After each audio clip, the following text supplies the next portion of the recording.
Well, I don't see if this works.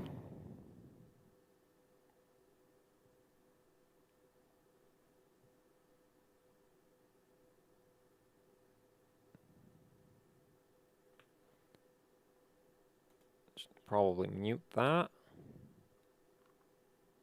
What? Why is it complaining about the bit rate?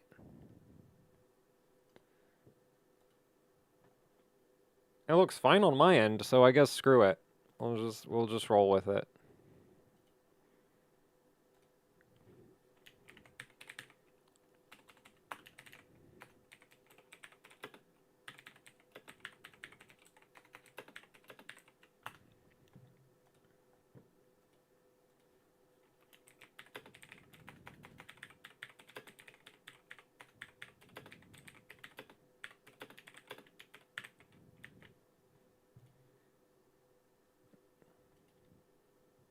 There we go. And we have a first submission, so that makes my life easy, because I don't need to come up with how to fill the time. Just check, and apparently, I don't know. Cool, okay, that worked. So here we go.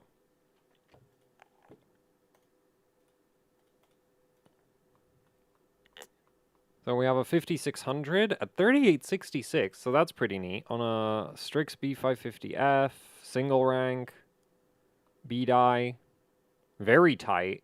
Wait, how much voltage is this on? There's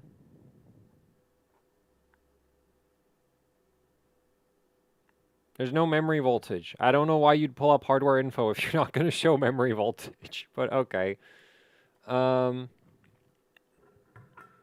Generic, SCLs are bad. So not even very, like, it's not even good generic. Like, those SCLs are, like, your SCLs should be 4.4, and they can probably be 2.2. Leaving them at 5.5 is like, this is just bad. Like, yeah, they shouldn't be 5.5. But everything else is really tight, because that's like 14, 14, 14, 14, 21, 30. So that TRAS isn't real, but okay, that doesn't really matter. TRDS, TRDL44, TFAL 16, WTRs all good, TWR good. Actually, that's a little bit on the looser side at 12, like they can usually do 10.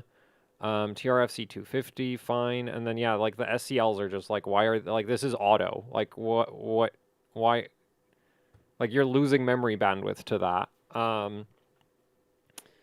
TCWL14, that's fair enough. RTP8, TRDWR7, WRD3. Yep, okay, that's fine.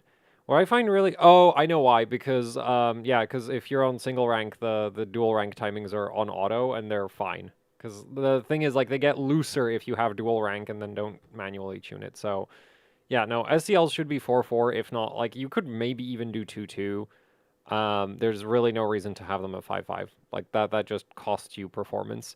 And then, oh, we have gear down mode disabled and 1 T command rate, so that's pretty neat.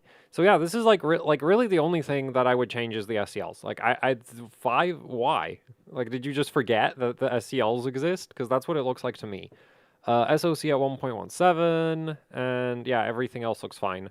I'm assuming the memory voltage is pretty high for this, though. Because, like, 3866 with flat 14s, I'm going to guess it's like 1.6. Oh, 1.53. That's actually really good memory, then, if this runs at, like, just 1.53. And we have a whole bunch of Prime 95 running... I don't know what FFT size is. Is that just blend? I'm going to assume it's blend, because if it's not blend, then that's kind of pointless. And then... That is a really long HCI mem test for a 5600 to run. Yeah, 5,000%. That must have taken a while. And then we have blended, like, mixed Y-Cruncher as well for 24 hours. So, cool, that looks good. I guess I'll grab the next submission and see what that looks like. And that one, man, Well, I'm assuming this one has the /A in it. Yeah, this one was a /A. I don't know why that's like a thing with Imgur. Like, why do some links have the /A and some don't? 7500F, 6200, running 28, 36, 36, 36, 60, 96. Oh, right, 16 gigabit A die. Okay. Yeah, 96, 8, 12. Wait, no, that doesn't make sense because this is 3660. Why is it 96? Wait. No, that does make sense.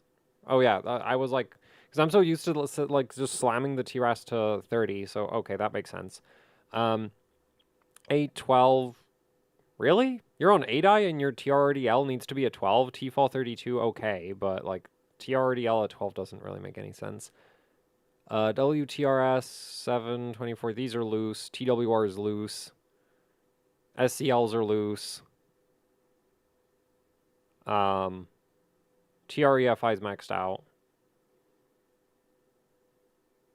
RTP's fine.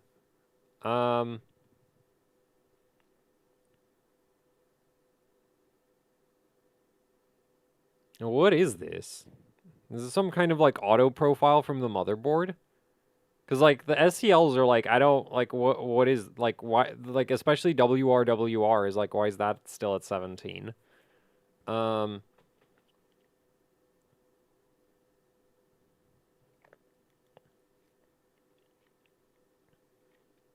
then this is on a B650 Aorus Elite.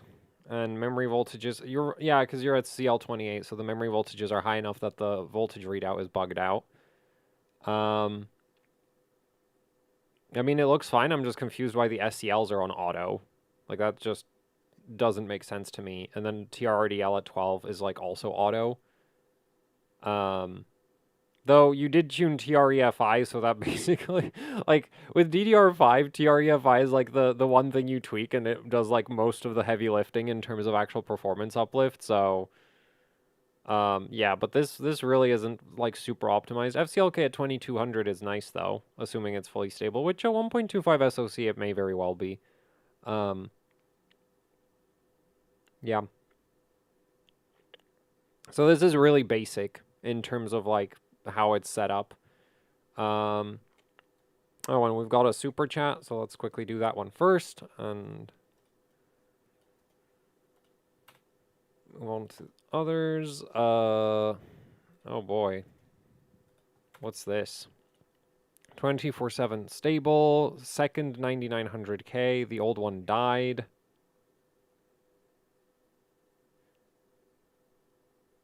How? CPUs don't usually die. 1.3375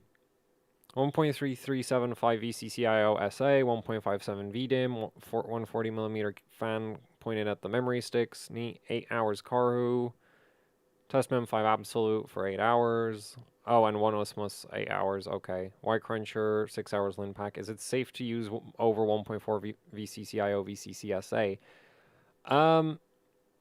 It should be fine up to like 1.45 as far as I know, but like no guarantees. I would not go over 1.45 for either of them. And actually VCCIO, in my experience, if like it starts to roll over at some point and quite hard. And that can start happening at like a little bit over 1.4. So that's something to keep in mind. And actually, I think in terms of degradation risk, I think VCCIO is actually more dangerous because even though it says IO, for some reason it primarily seems to affect like ring stability in my experience. So I guess it like handles the, like it might be powering the IO between the ring and the rest of the CPU. But yeah, so... Yeah, so, like, I'd be more careful with, like, I would be more concerned about high VCCIO than high VCCSA. Anyway, let's take a look at these timings. We're on an Apex running 4000, 14, 15, 15, 28. Is this single rank? Oh, it is single rank. Well, it's a bit lame. But yeah, 14, 15, 15, 28, 2T command rate. I am not convinced that shoving more system agent is going to fix your command rate, because command rate is usually... like like usually command rate should be about like something to do with either the signal integrity or the like the delay, like the delay between the memory controller and the memory sticks. And there's like an alignment, like technically the memory controller is supposed to train the alignment of the command arriving at the memory sticks, because like the whole reason like 2T command rate exists is that it's a lot easier to measure a command if it's held on the data on the command address bus for 2 cycles instead of 1 cycle, right? Because you just have more time to measure it properly. So the typical problem with 1T command rate is that the out of the box like alignment of the like when the memory tries to sample the command is I'm not sure if it's early or if it's late, but it's just not aligned properly. So when you switch over to 1T, it like a lot of the time, like the reason it often just like completely stops working on some motherboards is that on those motherboards when you switch to 1T command rate, the memory is like trying to read the command after it's already gone or before it's even arrived. So it just doesn't register at all and you can't even post. So yeah, I don't like command rate really shouldn't affect VCCIO, VCCSA, because it's like a sampling thing at the memory, and that's like an alignment thing. And I think in the Asus BIOS, the Maximus tweak thing does something for that.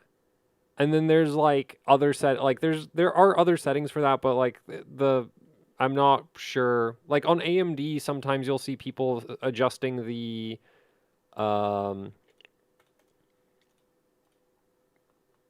like this setup doesn't have it, but like it's pretty common that you'll see like the address command setup time, like the setup times getting adjusted, and these are in like fractions of a clock cycle. Like they're literally like I think 1/64th of a clock cycle or something really really small, because you're literally just trying to line up when the memory stick checks for a command with when the command is actually at the memory stick and like stable, because the signal distorts. So that's like another thing is like that like also throws off the alignment, is like if the signal didn't have any distortion to it, then you could probably like you could sample it really late and still be fine, like you'd still be in the window of it being properly legible.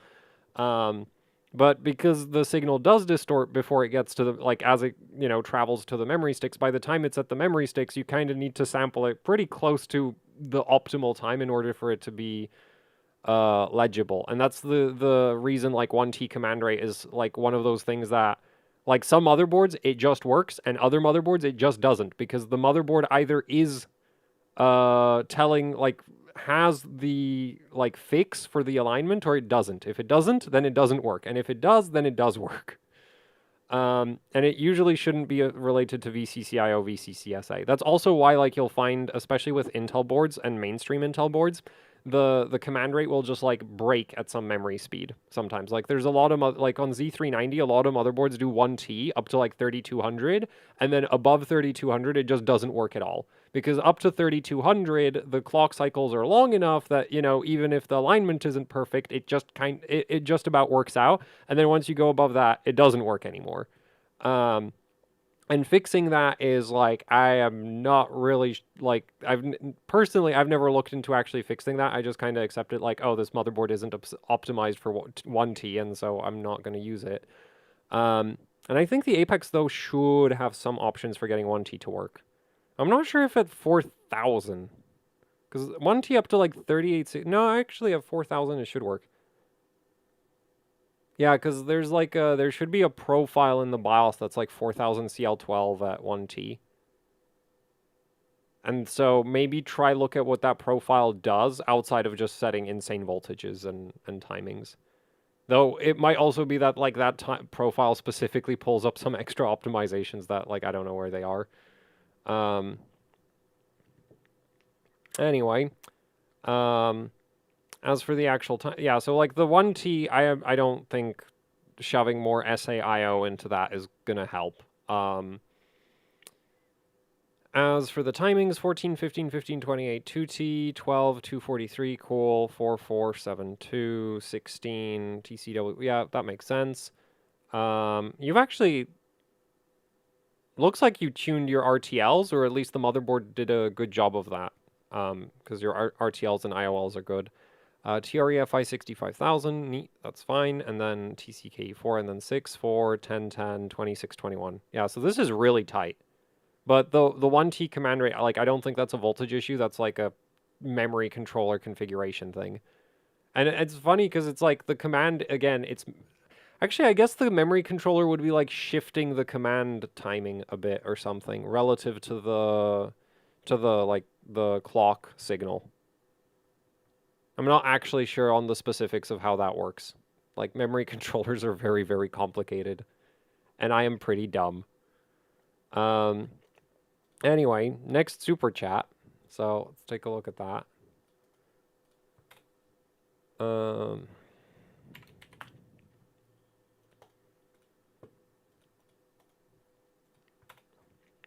Got another Ryzen system, 7800X3D, running 6400, 1-to-1. So that's a good, at 1.2 SoC. Man, that is a good memory controller. Is this like a recently purchased CPU, or is it like kind of old? Because I've been wondering if like maybe over time the IO die silicon quality hasn't gotten better. Zen 5 when? I don't know. Like, it doesn't look that interesting to me, and it is expensive. And I didn't get sampled. So, you know, that. Like, that's like if it was fast and expensive, then I'd go for it. But it's just expensive and not that fast. And so I'm like, man, really? I gotta buy one of these. Anyway, back to these timings. Yeah, so this is a good memory controller that like you can run. I am not a fan of running a TestMem 5 for an hour and 30 minutes though. That is not a proper stress test. Like that just doesn't, that's not like, yeah, like you should run it for longer if you actually care about stability. But anyway, 30, 38, 38, 38, 28, 68. Yeah, okay. 4, 8, 26. WTRS is kind of loose. You should be able to run that at 4. Or even lower than that, potentially. WTRL 16. Okay, the 16 at 6400, I think that's fine, but the WTRS at 6 is weird. TRFC at 512. Sure. That's fine. Refresh interval maxed out. SCL's at 4.4. Yeah, this looks good. And, oh, I guess your VDD voltage is bugged out. Though for 6400 CL30, you shouldn't need that much VDD voltage, so I'm confused as to why that isn't reading correctly.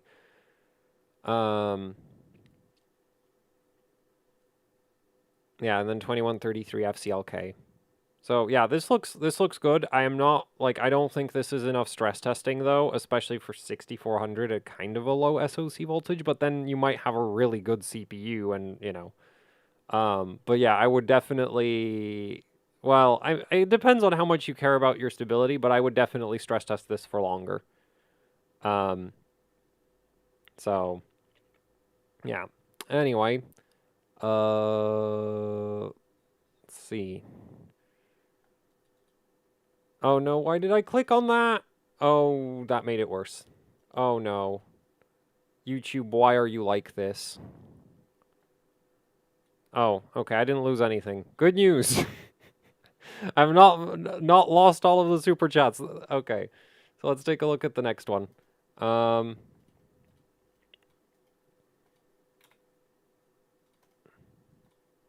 this is apparently some I returned with my Samsungs that are not B-die? Oh.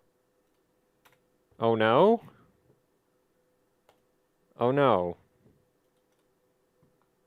Primaries do not go lower. Yeah, because this is, what is this? 16 gigs? Okay, single rank, 1820. C-die or D-die? Actually, what voltage is this at? What's the memory voltage? Can I see the memory voltage? 1.3, so this might be C-die, because the 1.35 can work. CRDL at 4, error at 34 minutes. Well, you've certainly done a lot of testing. 550 no post, SCL's 2 no post, TC no post. RTP makes any difference? DRDW trade with TCWL, I suppose. TCK 0, IDK how it works. CKE is used for like power down mode. So yeah, like that one doesn't really matter very much. Sometimes in autos and timings reports TRFC at 312. I think that's just a bug. Complete 6 hours of test mem 5 at 25 ambient and 3 hours at 12C ambient.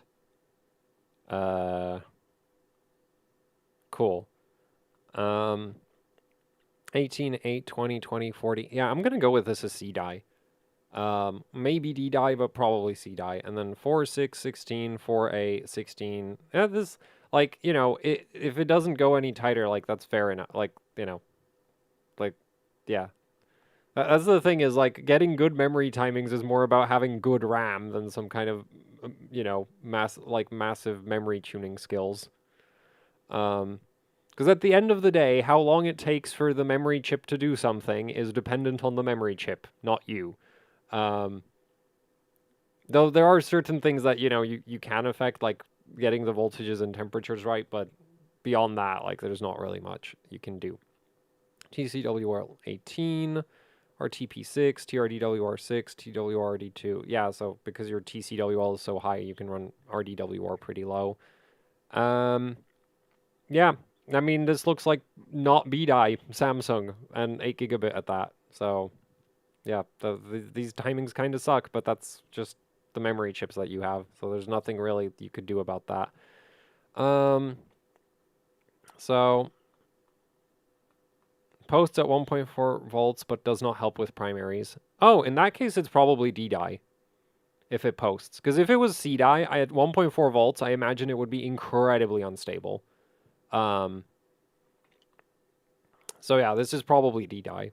So, you know, I guess that, and that would also explain how your TRCD isn't, like, completely atrocious. It's just mostly atrocious. 20 is still terrible at 3600. Though if this is D-die, you might be able to push the memory speed up a bit, like 3666 or 3733, and then run slightly higher Infinity Fabric. Not that that's going to make, like, a massive difference, but that's something you could try if you want to spend even more time on this, though. Yeah, that's up to you to decide if you want to do that. Anyway, next super chat.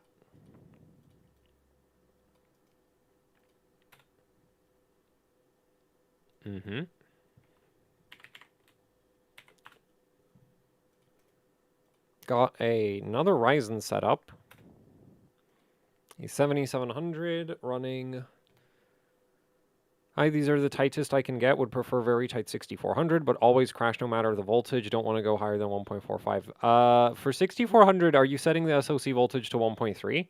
Because if you're not doing that, that's probably why it doesn't work. Like, getting high memory speeds to work on Ryzen 7000 is basically just like, it's mostly just raising the SoC voltage until it works. And then, like, sometimes you might have to raise the SCLs at 6400, but primarily if you're running 1-to-1, it's about the SoC voltage. Anyway, so let's go through this. We've got 6200, 30, 36, 36, 32, 30, 62. So yeah, primaries are pretty generic. 16 gigabit A-die Hynix. Yes, A-die 4820. Cool. WTRS 216. Cool. TWR 48. Cool. TRFC 400. 44 on the SCLs. RTP 12. And TREFI at 64,000. Which is a bit odd, but, you know, it's basically the same as 65,000. And then 3100, 2200 FCLK 3100. Yeah, like the only thing for getting higher memory speed, I did try 1.4 SoC. Yeah, okay, your CPU just has a brick wall then, I guess.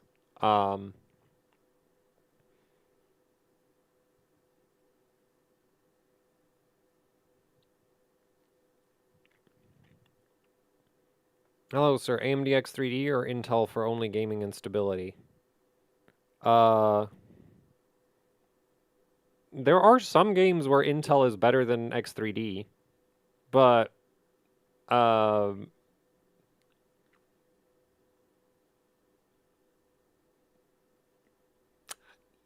it depends.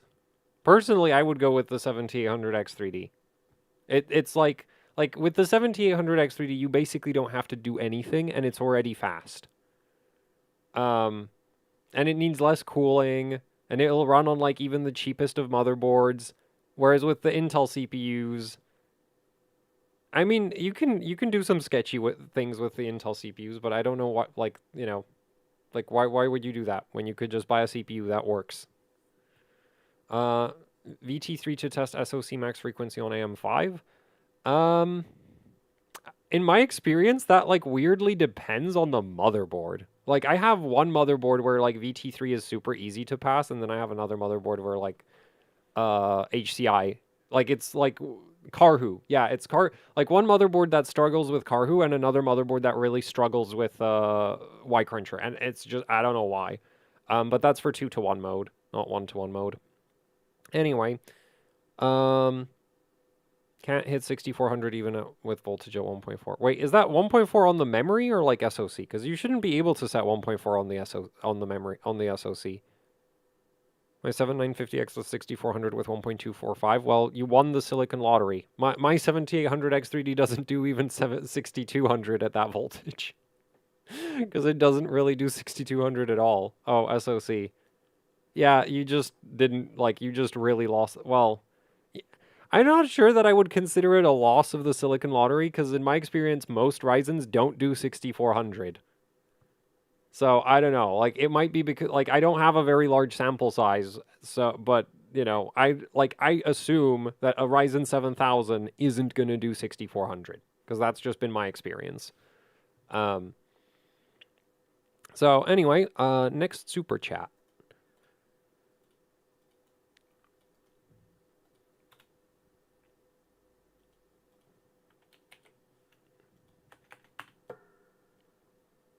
Why is that one not working? Daniel Green, can you just like post your link again or make a new one or something? Because like I can't get that to work. And in the meantime, I guess I'll do the one under you.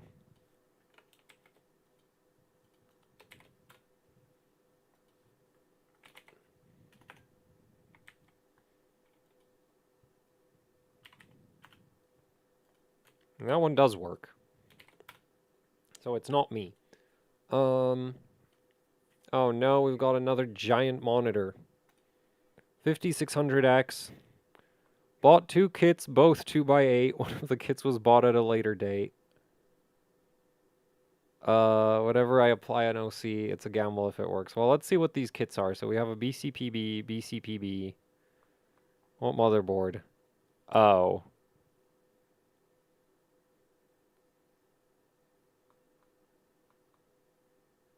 Took 7 CMOS clears, and then it just accepts the settings. Yes, VDM voltage is high, too scared.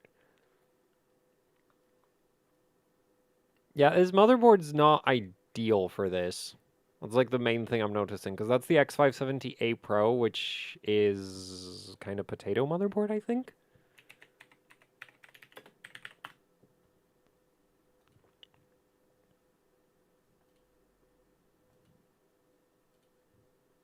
Yeah, that's a 4-layer PCB.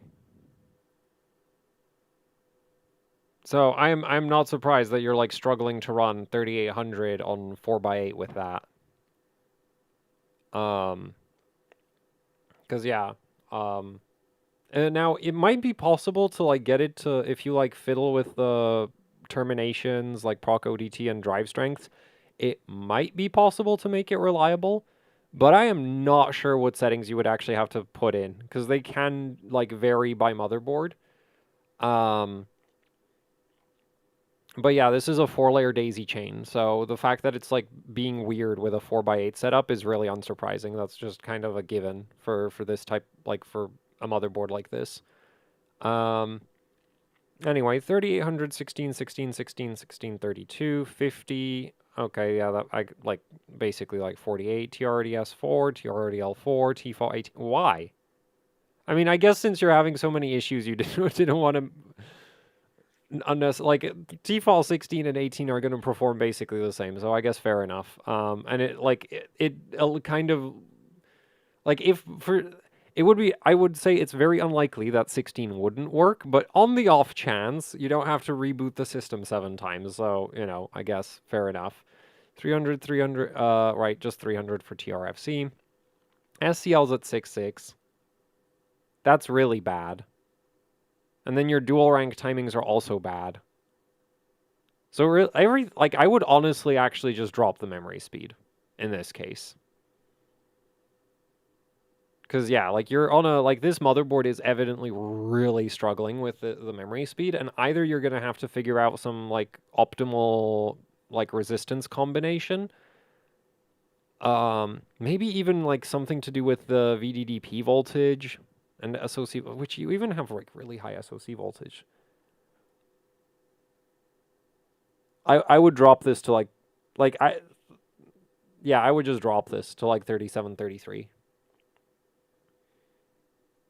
Because you should, like, the SCL's at 6.6 is like that is concerning.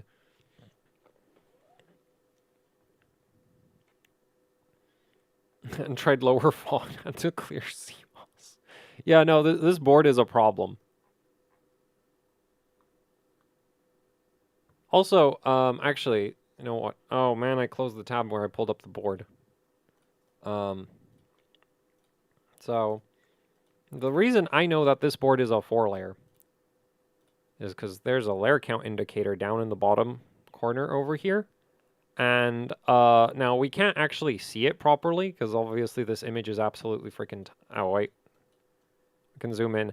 Yeah, but basically you can tell if a PCB is a 4-layer or a 6-layer with MSI based on how big the layer count indicator rectangle is. If it's super short, then there's only 2 digits. You're going to have like 1, 2 on the front and then 3, 4 on the back, right? So that's a 4-layer. If you have a longer one, then it's going to be 1, 2, 3, 4, 5, 6 on the back. And then if you have a really long one, it's like an 8-layer and then some, like the 10-layer. Actually, I think they have one board where they have like 2 layer count indicators. They're like 1, 2, 3, 4. Nothing, because those are internal layers, so you can't see them. Then on the back, so they have like... actually, wait, no. No, I think they did that for a 12 layer or something. But yeah, so like they split up the layer. I think they split up the layer count indicator on one board. So with MSI, like that's how you can tell how many layers you have, is like there's just a layer count indicator somewhere on the PCB. Fun fact, Asus used to do that back in the like DDR3 days, that they'd have the PCB layer counts, but I think they only did it on the high-end boards. They didn't do it on the low-end ones. These days only actually, it's not. Yeah, it's basically just ASRock, not ASRock, Gigabyte and MSI that do the layer count indicators still. Anyway, let's see. Daniel posted another link because the first one he posted doesn't work.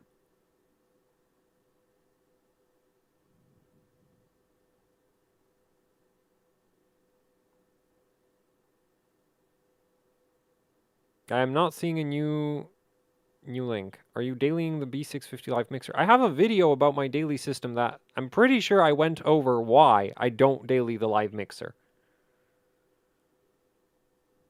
How to lower the TRAS in Intel? You just lower it.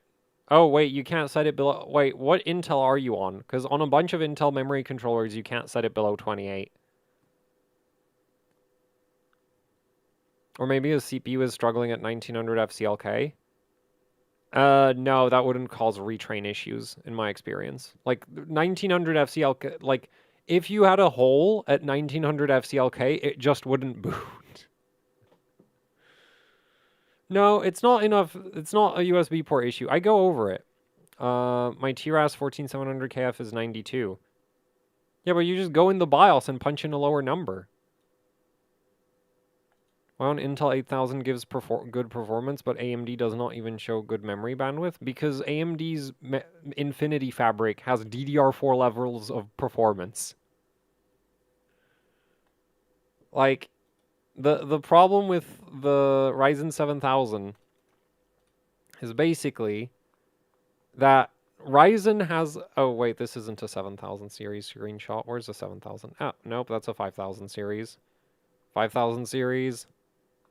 Also 5000 series. Oh, okay, so I guess I don't have one right now. I guess I'll just grab a random...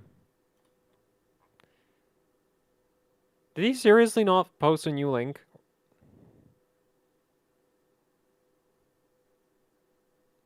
Yep, no new link. So, like, what am I supposed to do about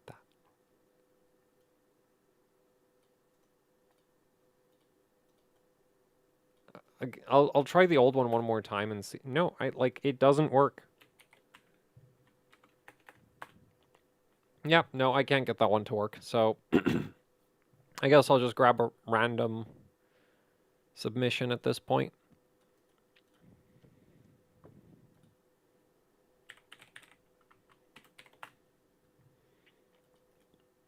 With any luck, it'll be 7000 series, and then we can go over why the memory bandwidth is so bad. It's 5000 series. It's a 5500. It's doing 4533 because, of course, it is. Oh, this is some garbage memory, isn't it? What is this? It is Micron, also known as Spectex, 16 gigabit, not good 16 gigabit. Is this like the new 16 gigabit from Micron? Because I've heard that stuff is kind of awful, and, you know, that this looks pretty awful.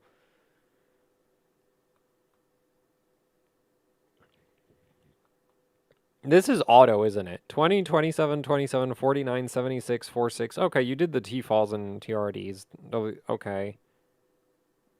Dude, like, I know I'm not, like, the most focused on optimizing TRFC, but when it's almost 1,000, you need to do something about that. Like, that is bad. SCLs, I guess they might not go lower. I don't know about this memory. And unfortunately, Zen timings doesn't work for this CPU, so that's unfortunate.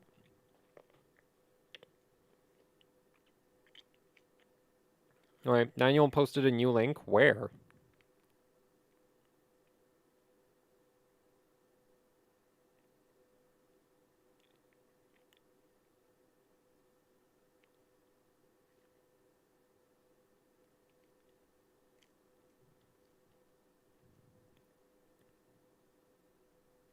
Don't post the entire link, just the thing at the end, because if, like, YouTube doesn't like it when people post links. Now, I think sometimes it lets Imgur go through, but I'm not sure about it. If you posted a new link, I can't see it. Daniel Green. Yeah, full links, well, I swear I've seen somebody manage to get an Imgur link through on one of the past streams, but usually I'm going to assume that it just gets, like, typically YouTube just eats links, to prevent scammers. So, like, it makes sense that they just block all links, but, how does one daily DDR4 at 4400? Buy a better CPU and motherboard. Buy a Ryzen 5000 series and running 4400 all day, every day is actually really easy. And by that I mean the 5000 series APUs, not the CPUs. Was it blocking? Probably. Don't post the entire link. Like, still follow the format. I just need, like, a new, you know, end part of the link. Anyway, I'm gonna take a look at Speedu's super chatted timings for now.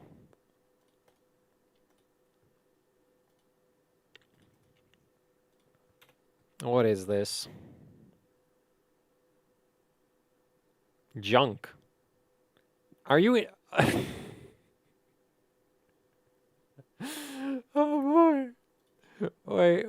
Wait. This is running DDR4, like, 800?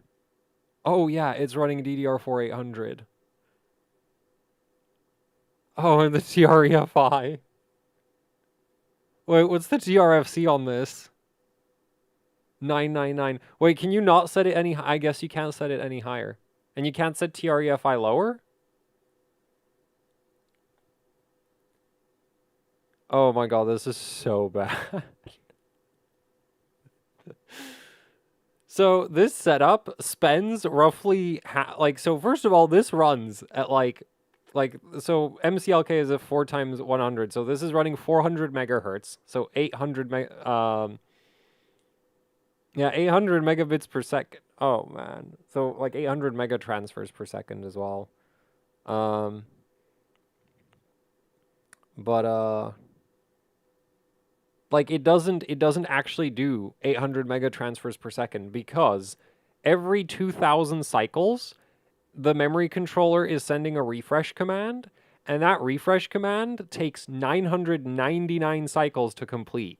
So basically 999 out of 2048 clock cycles on this system are spent doing absolutely freaking nothing. I mean, actually, they're spent refreshing, but, you know, you can't read or write. So effectively, this has the, like, memory bandwidth of, like, DDR4 400. um...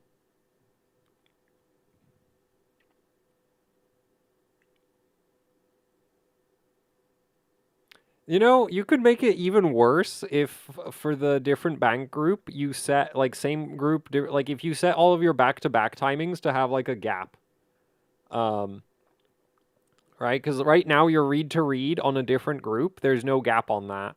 Like it'll just do two like when it actually manages to send some read commands, those read commands will be like will be aligned with each other because you'll have like like on DDR4 each burst is 4 cycles. So you'll have like a 4 cycle read, 4 cycle read, 4 cycle read, right? And there's no gap between your read commands. You could make it even worse if you set the DG to 8 and then you'll have like every other burst.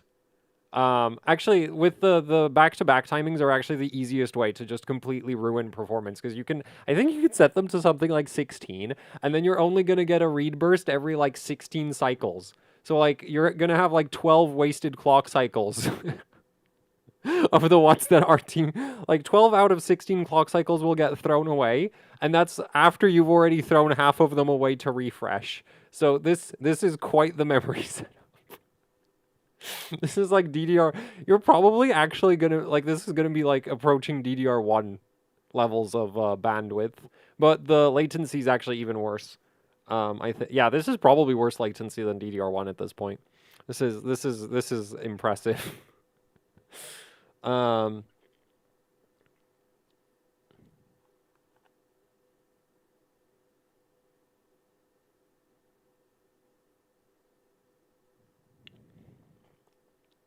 Um. Daniel, how is it that I still don't see like a new replacement link? X8 ICs are too good. Oh yeah, you could also get like the X16 ICs to make it even slower. Because then you'll be well. Actually, well, no, because if you're messing with the different bank group thing, then it doesn't matter if they're X16 or X8, right? Because the whole reason there's a difference between X8 and X16 is the number of different bank groups you have. But if your different bank group timings are trash because you manually set them to be trash, and your same bank group timings are also trash, then the benefit of a different bank group disappears because regardless of if you're going to the same bank group or a different bank group, the performance is still trash because everything's so you could just make everything bad and you don't even need like special memory ICs.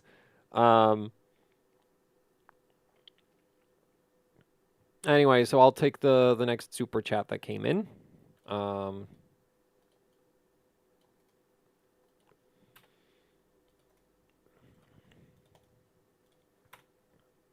And we got some Ryzen 7000 series. Yay! So anyway, so this is 6200, 28, 37, 37, 34. So Hynix 16 gigabit. Oh, wait, no, this is 24 gigabit MDI in dual rank.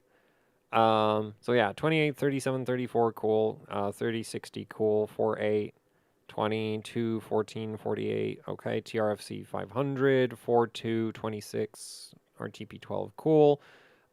Your dual rank timings are bad. Your SD and DD,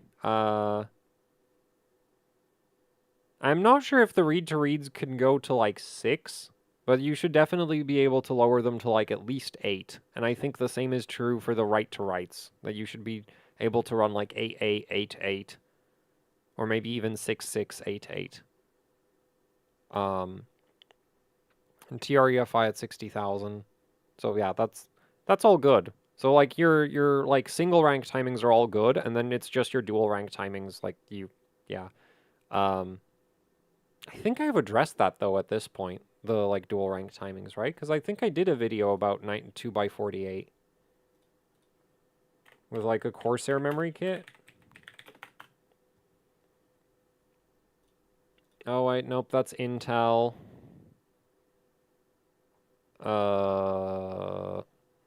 Did I not do it with Ryzen? No, I did. I did 6200. Yeah, no, it should be 6688.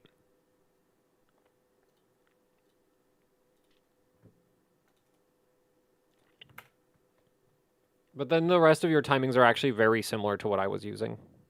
Because yeah, I also was at 6200 CL28.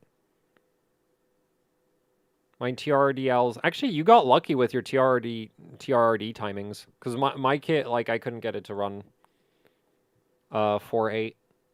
Which is like, that's like really weird, is like with DDR4, like say Samsung BDI, it was super consistent that you could run the same TRDs on basically everything. Like every BDI kit would do the same TRDs. But the Hynix memory chips, in my experience, is like, they actually vary on the TRDs. Like, I have some kits that do like 4.4, and I have other kits that are like the same die that do 4.8. And then there's other kits that are like hard stuck at like 8.8 or, 8.12. And it just seems to be kind of random with that. So that's kind of interesting. But yeah, like your dual rank timings are bad. So that's like costing you probably a chunk of memory bandwidth. Like, it's not like with DDR5, it's not as bad as it would be with say DDR4, but it's not great. So yeah, definitely like those 11s and those 10s should get replaced with like 6.6 and 8.8, or just 8.8. Either of those is going to help quite a bit, because at that point, like, actually no, it won't be gapless, but it'll be better. Daniel is getting auto filtered. Yeah, probably. Because I don't, like, if he's posting links, then I'm not seeing them. And you can't post full links. Like, I just need the end part of the link. Anyway, also earlier somebody asked about, like, why is Ryzen 7000 so bad, even in, like in terms of memory bandwidth, even when you run 2-to-1 mode? And the reason is really simple. You see that FCLK number, right? The 2066 megahertz? Yeah, you multiply that by, I think, 32 bytes. I think it's 32 bytes. And that gives you your max memory bandwidth,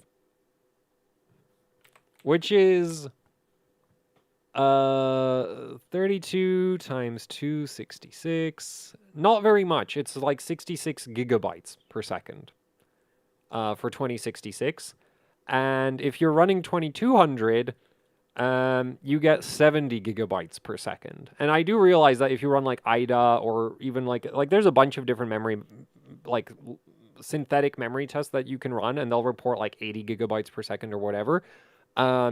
That's just because of like the weirdness of trying to, bypass the caching system of the CPU. So it's really, really hard to directly measure memory bandwidth, because the CPU is all at every step. The CPU tries to hide the fact that the memory is slow, right? And the slower the memory is, the more of a problem that becomes. So I remember like IDA will spit out like slightly impossible memory bandwidth numbers on Intel CPUs if you run like really good timings. But if you intentionally clock the memory really low, then and still use really good timings, you get really impossible memory bandwidth numbers, because at very low memory speeds, the memory bottleneck is so big that the CPU's like memory access optimization really starts breaking the bandwidth measurements. So that's like the whole, and Ryzen 7000 is super memory bottlenecked because it literally has like DDR4 levels of memory bandwidth from the IO die to the CCDs. So that's why, like, even if you crank it to DDR5 8000, it, like, the memory bandwidth, it is a bit better because you do get some, like, the thing is, because memory isn't perfect, you're not gonna, like, sure, even though DDR5 6000 should be able to fully saturate a, 2000 FCLK link, because memory, memory isn't perfect, it doesn't, you don't actually get that much useful memory bandwidth out of the memory. So even at like Y Cruncher runs better if you're running DDR5 8000, even though that Infinity Fabric bottleneck still exists.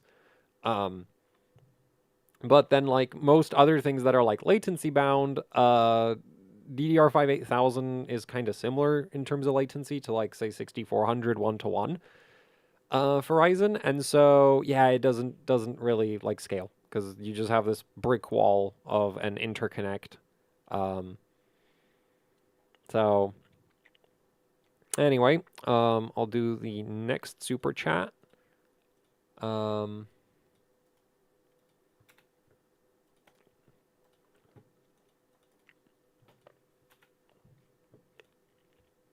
And we've got, what is this? Oh,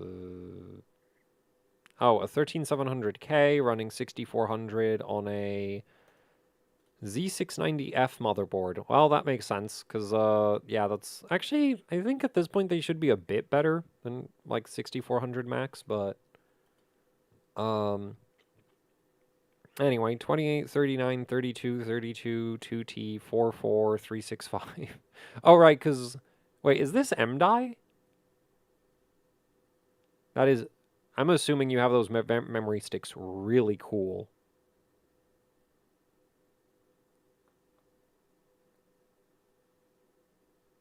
Wait, no, this can't be M-die, because the TRP is too low. Oh, I'm just not used to seeing A-die at low memory speeds. That makes sense. Okay. So yeah, it's A-die. 44365, massive refresh interval. So if the memory, like, I think at this refresh interval, if your memory sticks ever go over like 30 degrees, they crash because your data just disappears. Anyway, so yeah, 262,000 refresh interval. The thing, I personally wouldn't bother with that for anything other than benching for a very simple reason. Where's my calculator? Oh, I had the weirdest issue some time ago with the calculator. I was on, like, super outdated NVIDIA drivers. And for whatever reason, and I think, like, I screwed something up with the drivers as well. So basically, I was having this issue where if I opened the calculator app, it would crash the NVIDIA drivers. Now I DDU'd and, like, updated the drivers and that fixed it, but it was super weird. I thought, like, my GPU was dying because it's like, how does calculator just reset the drivers? But anyway, so let's say your TRFC is like 365, right? So basically with 262,000 refresh interval, like we have here, 0.1% of your available memory clock cycles are spent refreshing, right? Whereas if you had 365 divided by, say, 65,000, like a sensible person, it's 0.5% of your clock cycles are spent refreshing. So, like, yes, it's faster, but it's not much faster. So the massive refresh interval is not really, like, past a certain point, it's not really, like, super important. And this is also, like, even if you run, like, 500, like, if you look at the lazy Ryzen timings I did, right? I did, like, 500 refresh interval, refresh cycle with 50,000 refresh interval. Because 500, that's, like, 1% of your available clock cycles, right? Literally 1%. Which is already, like, generally enough, because if you compare that to, like, auto timings, and I don't have auto for DDR5 here, I don't think, but we do have some auto timings for DDR4, and that's kind of close enough.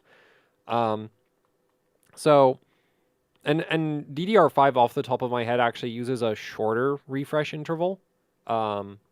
Oh, I keep forgetting that I move the calculator around there.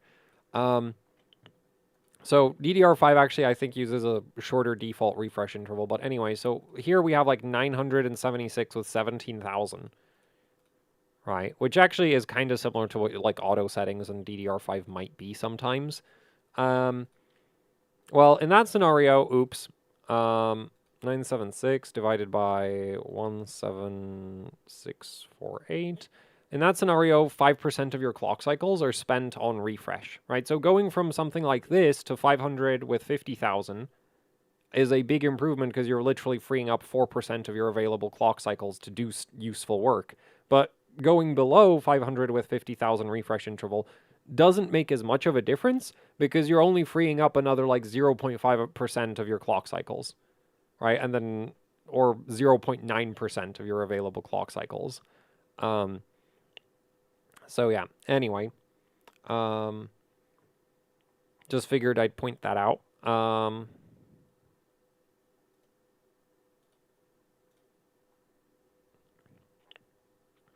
We have an X299 setup next. That should be interesting.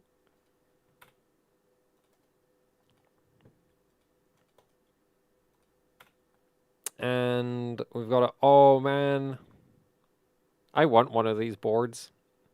They're annoying to find. But yeah, so we've got a Rampage 6 Extreme Omega, probably the best X299 motherboard ever made. Wait, no, Encore, because yeah, Asus made like a even slightly better version later.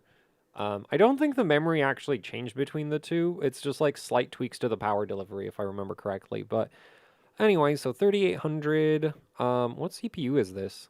9900X. I'm kind of surprised this isn't higher memory speed. Because like you can sometimes push X299 CPUs to like 4000 or higher, but it really depends on the memory controller. But anyway, 14, 15, 14, 18. Oh man. Yeah, like it's kind of funny is like the HEDT memory controller for Intel CPUs is really different from the mainstream one. So like at the time, like a Skylake CPU, your TRAS would be limited to 28. Skylake X doesn't have any such limit, so you can set TRAS to 18. I'm not sure where the limit is for Skylake X. Actually, the Skylake X memory controller, in terms of how the timings behave, is actually very similar to, say, X9, like the Haswell E memory controller. Also, 1T command rate on the HEDT Intel CPUs seems to be generally better. Like, it works on a lot more motherboards than on the mainstream CPUs, even at, like, relatively high speeds, like 3800. Write recovery, we've got 12, TRFC 251. Though, one downside to the HEDT memory controller is it does have a refresh interval limit of 32,000. Like, it literally, like, the CPU is not able to conceptualize a bigger number than 32,000. So, yeah, that's the limit for the refresh interval there. 10, 6, 6, right, WTR. Actually, I'm not sure if X299 has real WTRL. Because mainstream Intel doesn't actually have a WTRL register. They just handle that with the write-to-read timing, which I think even X299 has that. So these might not be real again and might get like backwards calculated from these. But I don't even remember what the abbreviations for all of these are. So that's gonna be a bit of a problem.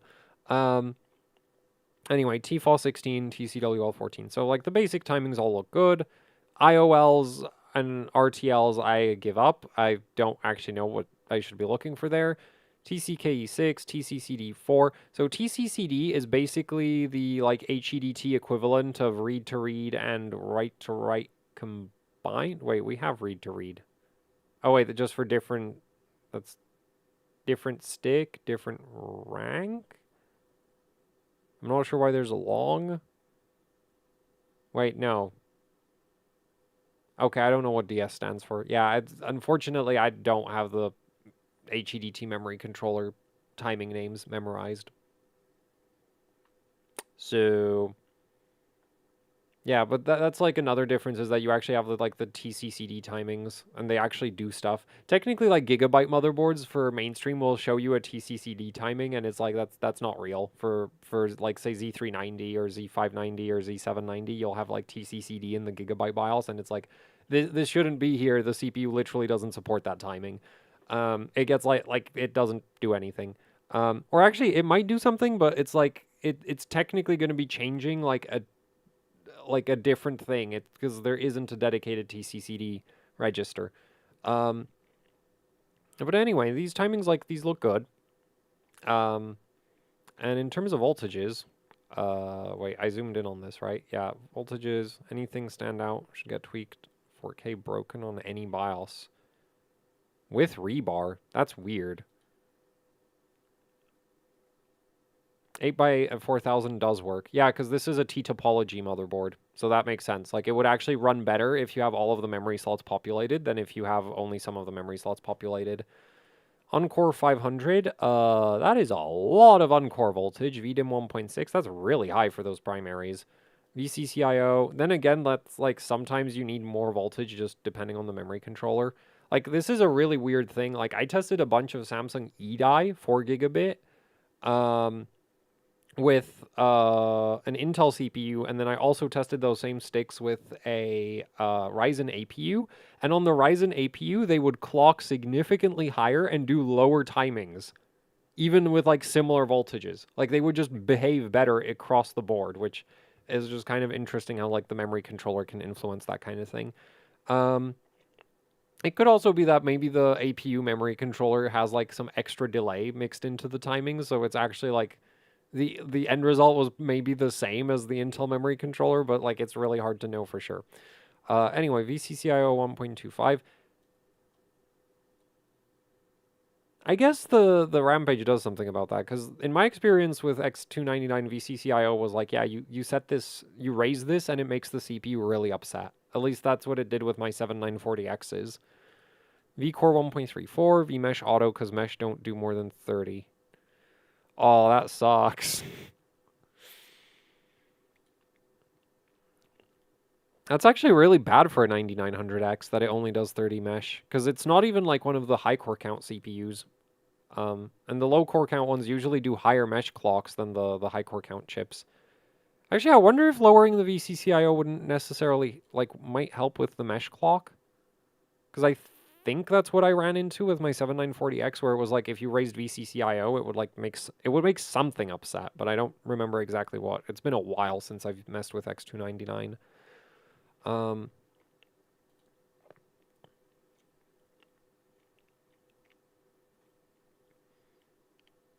Anyway, next setup, I guess? Yep. How long have I been streaming? Okay, an hour.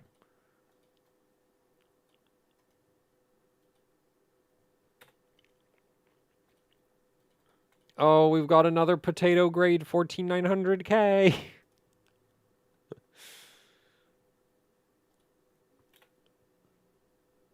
SB92. I think I actually finally today took a photo and like stored it in a memorable place of my potato 14900K. Because that's like funny is like I swear I've taken this picture like at least 3 times at this point, but I keep losing it.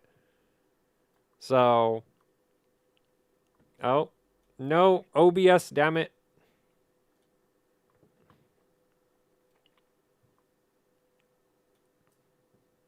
Oh, we can't see the SP rating.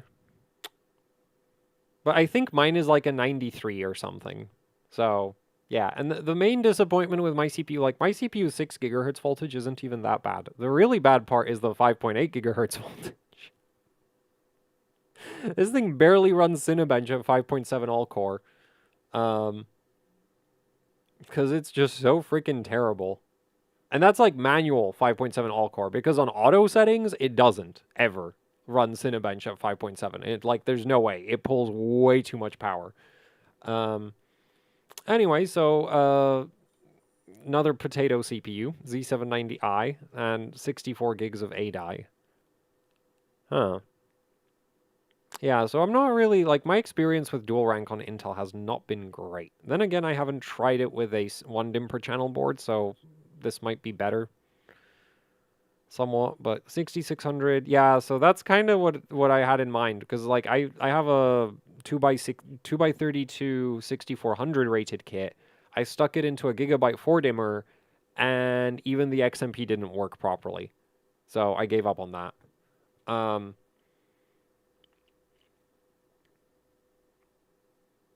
24 hours of Karhu stable. So, yeah, I'd consider that stable. And then 32, 39, 24, 39, 32, 2T. So primaries look good. 84, 480, 65,000. Yep, that all makes sense. TWR isn't real on Intel CPUs. RTP12, cool. Technically also isn't real, but with Asus motherboards, that's fine.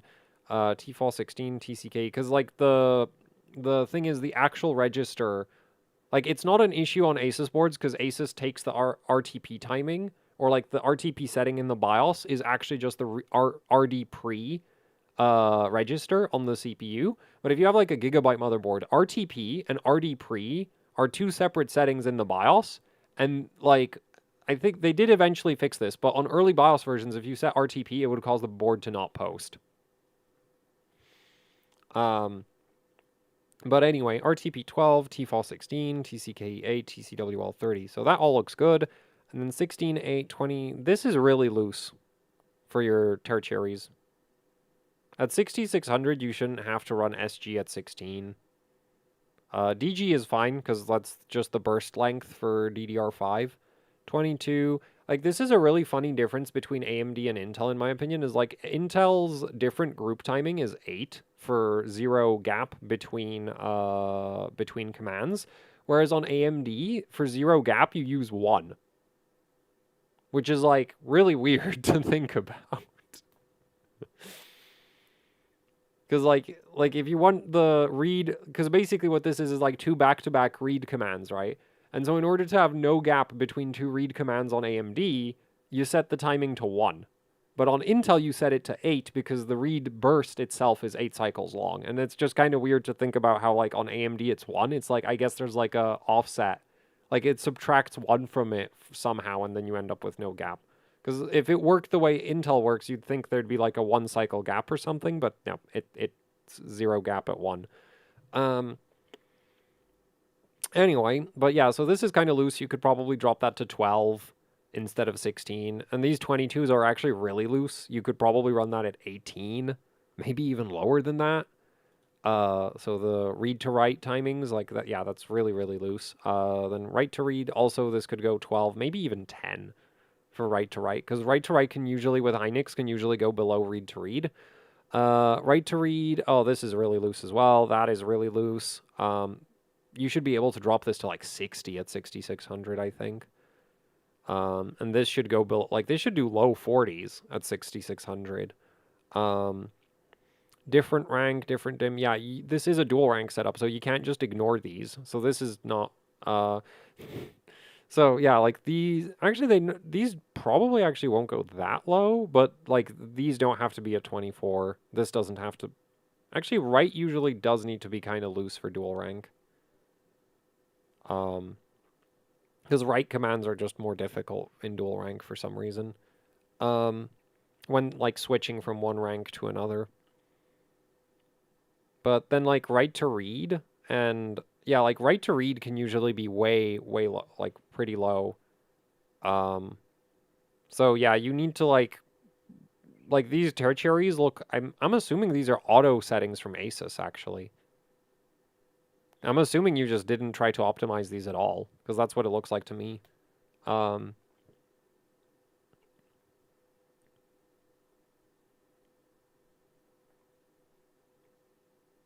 Oh, you set your TRFC per bank? Yeah. So that looks good. The TRFC per bank. And then RTLs for DDR5, I actually just don't know. So yeah, that all looks good.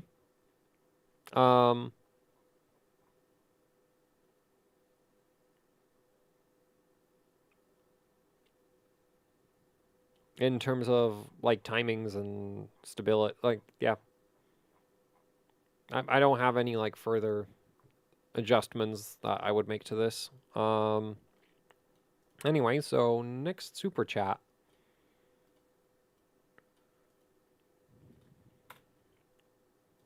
Yeah.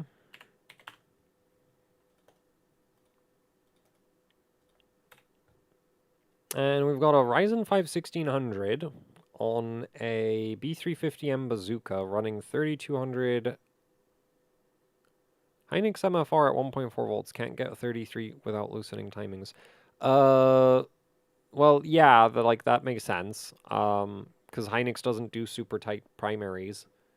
But you shouldn't have to loosen, like, I'd imagine, like, for 3333, you would only have to go up to, like, TCL 15 or something. And you might be able to run 3400? And then the rest of the timings probably won't change. And you might also want to mess with tweaking your proc ODT. Though, for first-gen Ryzen on a B350, I guess 60 is probably optimal. It might be optimal. Kind of depends. I'm not sure about this motherboard. But that is sometimes worth tweaking if you want to try get, like, more memory clock.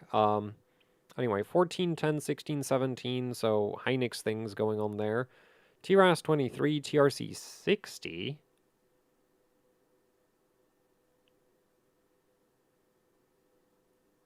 Oh, I guess the TRAS just isn't real then. Yeah. 4, 6, 16, so TRDs and TFAL look good. WTR is 412, cool. TWR 12, TRFC 464. So that looks fine. SCL's at 4.4. Oh, wait, this is single rank, so we don't have to worry about the dual rank timings. Yeah, the thing is for Hynix MFR, I don't actually have like zero experience with 8 gigabit MFR. Literally, I don't think I have a single kit of 8 gigabit MFR. But this looks reasonable to me. And then for like trying to get higher memory speed is like, yeah, you're going to have to loosen out the timings. I would assume though that you wouldn't have to loosen out that many timings, so it would still probably be beneficial to run 3333. Unless you end up having to loosen out like your SCLs massively or something.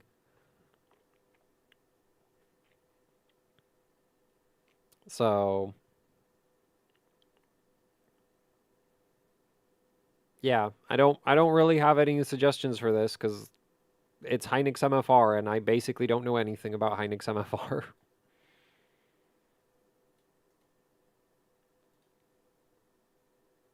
How do you know if this is single rank or dual rank? It says single rank down there and it's 16 gigs total. Also, 4 gigabit MFR would do better timings.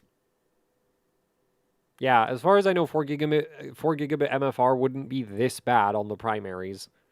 You should be able to do like a lower TRCD, I think.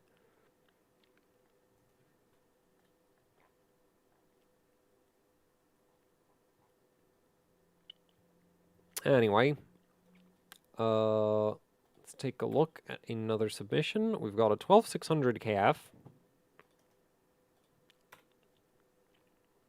on a B760-P motherboard with garbage RAM.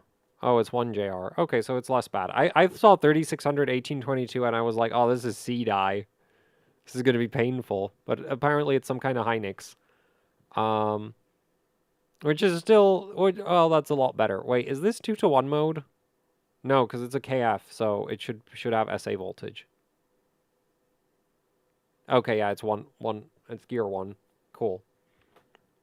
And it's dual rank, and we've got 18, 22, 22, 42, 16, 540, TREFI at 65,000, so the fact that the TRFC is pretty high is just kind of like, yeah, that's not an issue when your TREFI is that high. 4.4, 16, 8.2. Oh yeah, Hynix actually sometimes like does pretty decent WTRs. TCWL is pretty loose though, and then tertiaries are all 7.4, 7.7. I'm not sure if right to read same group, right to read different group. Yeah, I don't think these would go lower because your WTRs are already really low.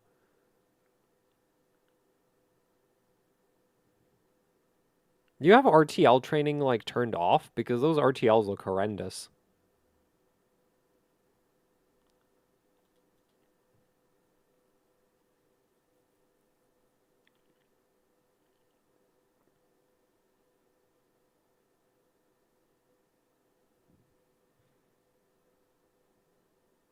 Oh, you have it set to dynamic.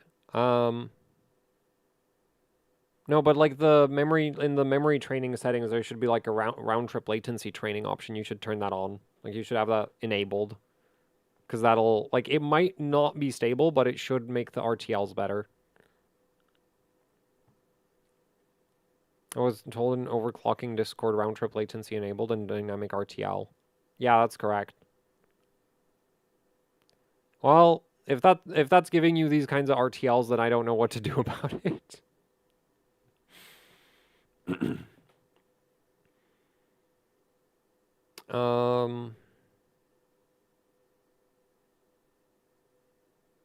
Yeah. Anyway, we've got another super chat that's not a submission. Is a 6-layer motherboard enough for MMOC 3800 to 4000 or 8-layer needed? For X570, 6-layer is fine. ASRock, the X570 Taichi is not really the best memory overclocker in my experience, but I think for 4x8 it's actually okay. And 2x16 up to like 3800. I think it mainly struggled above 4000 if I remember correctly. Also, like, there's like not very many 8-layer motherboards for AM4. There's like the Aorus Extreme, the Crosshair Extreme, Crosshair Formula, and as far as I know, the Crosshair Formula isn't very good. Like, it's not better than the Hero, as far as I know. The MSI Godlike, and that one's just straight up not good. Based on my own experience, I have one. As far as memory overclocking goes, it's really not great. Is it easier to run 4x8 or 2x16 dual rank? Kind of depends on the motherboard. My old Z390 Asus board above a certain frequency would just not train RTLs, period. Yeah, that's normal for Intel boards, in my experience.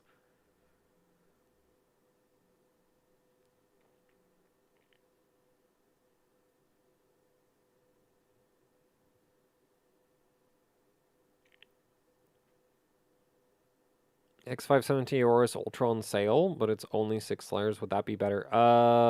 Did the Aorus Ultra get a better PCB revision? Because with the Gigabyte X570 boards, like, depends. I'm not sure if that one got updated.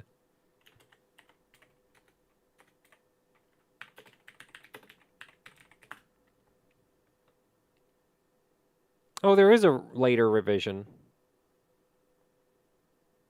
So basically the problem with the Gigabyte X570 boards is that you have the revision 1.1, 1.2, and you'll notice that, so this is like the good version.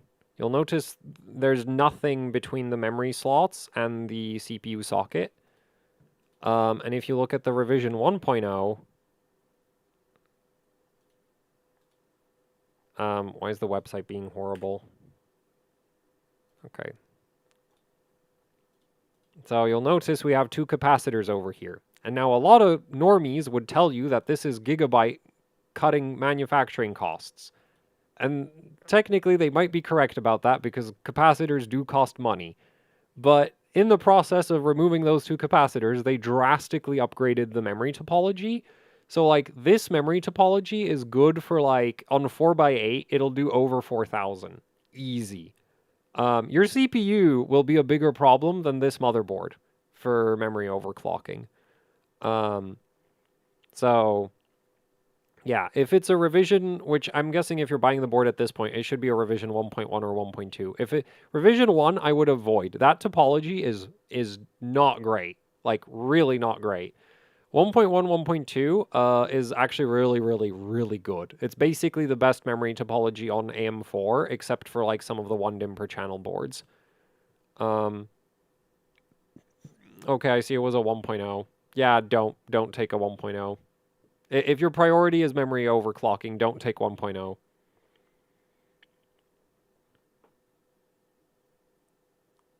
X570S Aorus Master has 8 layers. Does it?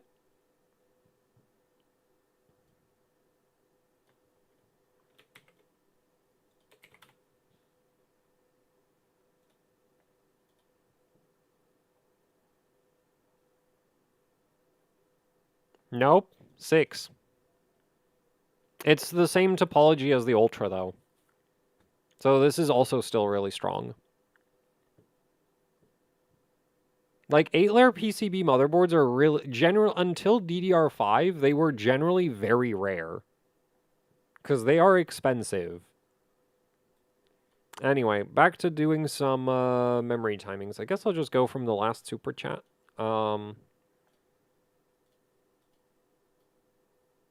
Wait, is there anything I missed with this 12700? Wait. 12700K? No, I don't think I missed anything. So, anyway, so next we've got a 5700X at 3866, 1933, 16, 12, 22, 14, 21 micron. Oh yeah, micron. E-die, 8 gigabit. Single rank? Yep, single rank. 2158, 55. Yep, that, like, well, I'll give it a pass. My experience with trying to tune TRRDs on Micron 8 gigabit E-die was horrendous. So, yeah, you know, sure.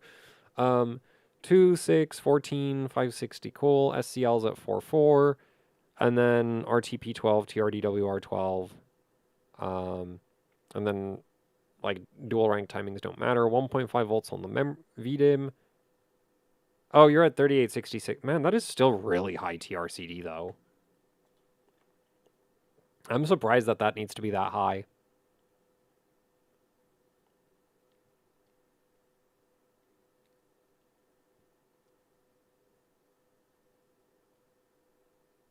Yeah, that is really, really high for TRCD.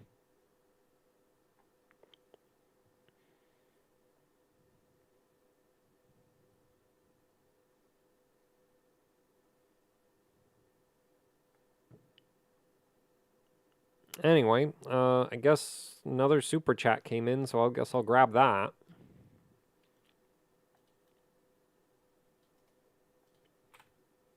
Because, yeah, this is pretty generic Micron things. I mean, it's cool that it runs in 1933, I guess. But, yeah, I'm not really seeing it. Like, this just looks good. And, yeah, it's gear down mode on, so... Nothing really... I mean, like... Yeah, it's just... I mean, it's not generic Micron things, because I feel like Micron memory has, like, more weirdness to it. Like, it's more random in terms of what you end up at, but... yeah, I don't see anything I would, like, try to really change about this, so... Moving on. We've got, apparently, an X299 setup next. I'm assuming this is... Old setup with a 5960X, 4.7 core, 4.6 ring, 3200, 12, 13, 12, 18. On the WS IPMI. Oh, that's the, like, weird MATX Asus board, isn't it? With the rotated socket. Is it MATX? It might have been ATX, actually.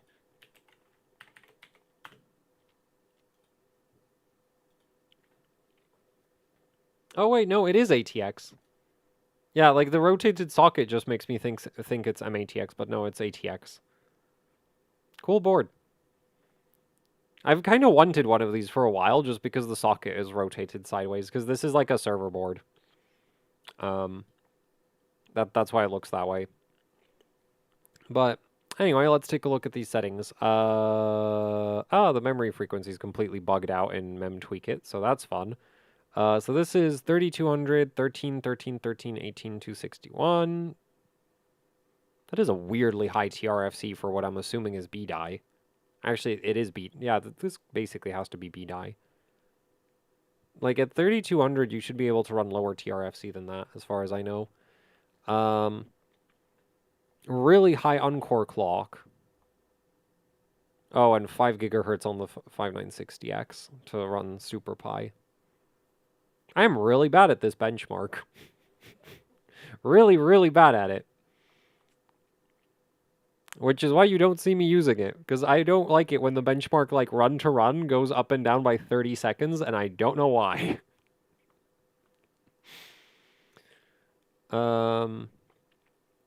Anyway, so 13, yeah, so we've gone through that 1T command rate because we are at, like, it's an Intel HEDT and it's it's also relatively low memory speed. So the 1T makes sense. Then rate recovery 10, read to pre 8, 4 FAW 16, WTR 4, TCK 5, TCWL 10, and then a bunch of tertiaries that I don't know the abbreviations for. So that's not very, so I'm not very helpful on that. 1.6 on the memory. Yeah, because like X299 memory controller.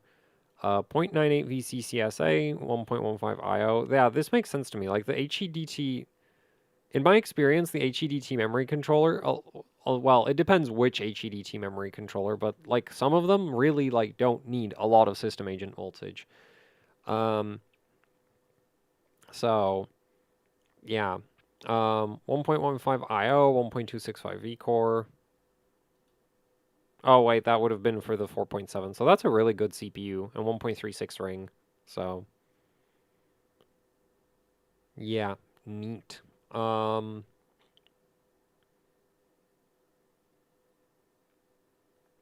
Doesn't work. Oh, I'm assuming the Micron doesn't work with lower TRCD. Oh, well, that's unfortunate.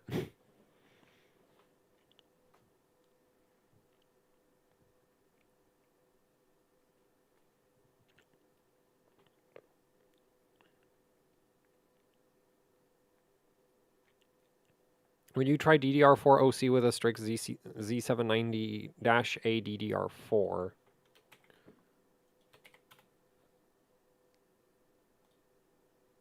Oh, it's the same memory topology as the Tough board, except at a significantly higher price. And yeah, if you bin enough memory controllers, eventually you get one that works at 4500. But I don't bin CPUs, so you know, not because like this is actually kind of funny. Is like I had issues like when 12th gen came out, like I was really struggling to get any high memory speeds to work. And there was like screenshots going of like 4200 working, and my 13900K would just not work above 3900, like at all. And so, and like I had an Asus board, MSI board, Gigabyte board, and it would always brick wall at the same memory speed. It didn't matter what board I used. And so at one point I ended up messaging somebody at Asus about like, hey, is this a skill issue or does my CPU suck? The answer was your CPU sucks. And they didn't even like suggest, hey, maybe you should try a better motherboard. It was just like, nah, your CPU just bad. So what like, yeah, for the 4500 is like, if I had a CPU that booted 4500 ever, then maybe it would do 4500 on this motherboard. But my CPUs don't boot 4500 at all. So it's not like it's going to get better if you just throw more money at the motherboard.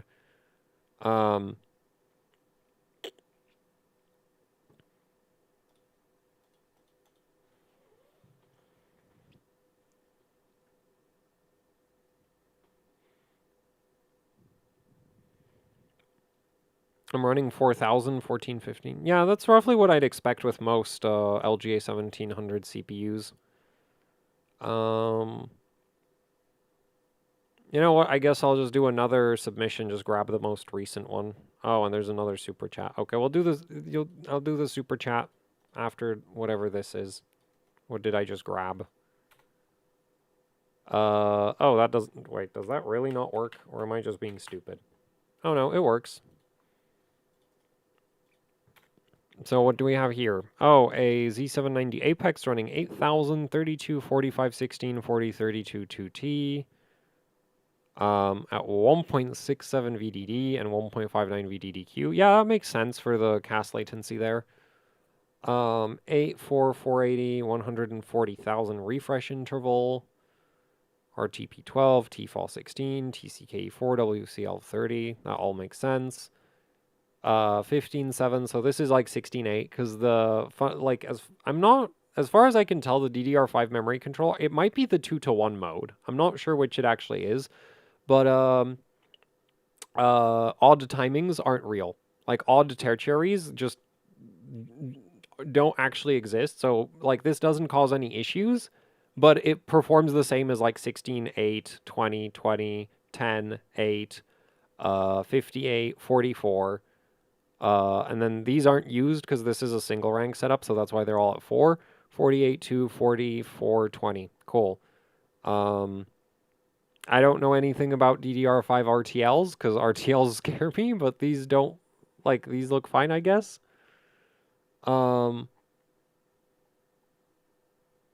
Yep.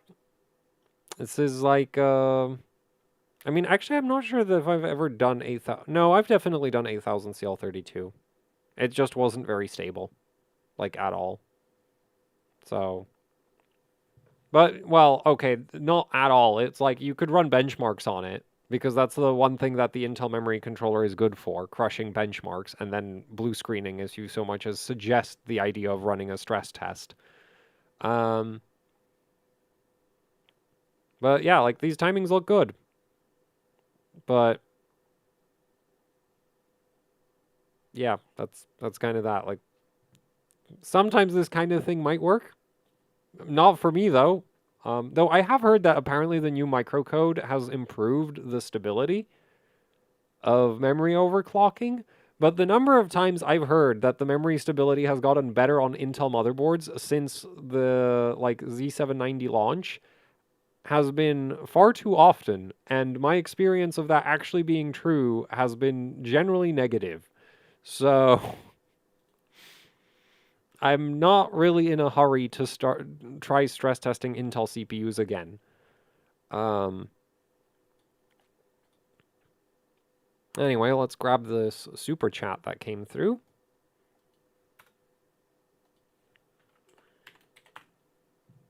And it doesn't work. Why? What did you do?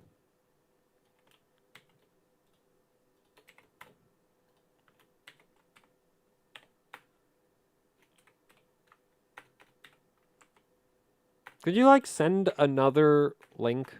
Not the whole link, just, like, the end part. Just another one, because I don't know, like, it doesn't work. Adrian, send link again.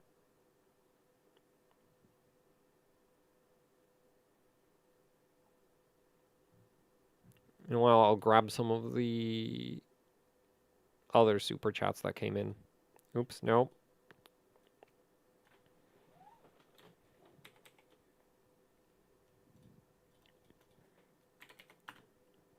Yeah, this one works. So, what do we have here? A 9950X with 96 gigs of memory, running 6000, 3035, very low SoC voltage. Yeah, but 30, 35, 35, 35, 72, 100. Is this auto? Sir, are you posting XMP profiles? To my my custom RAM timing stream?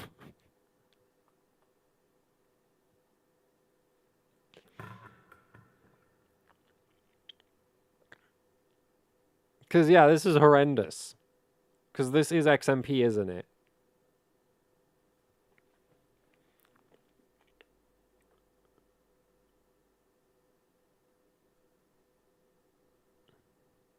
But anyway, 30, 35, yeah, okay, so you've, like, touched the primary timings and then just ignored the rest of it. All right, no, TRF, wait.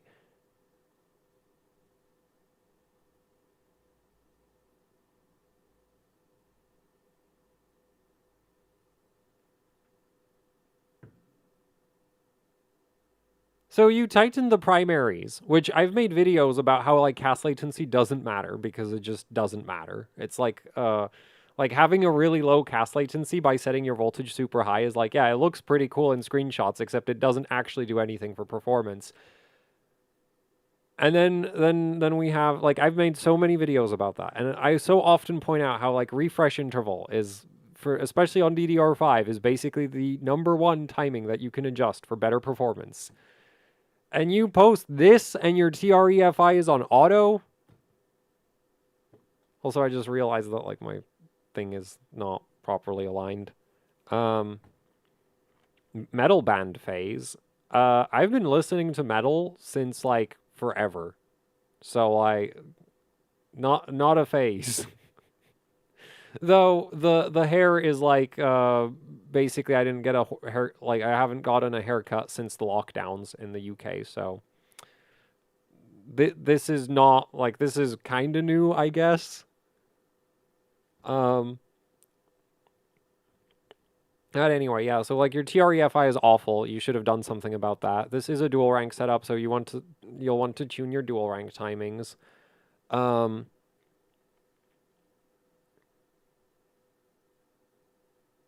Why am I doing this? I'm just gonna hit. You know what?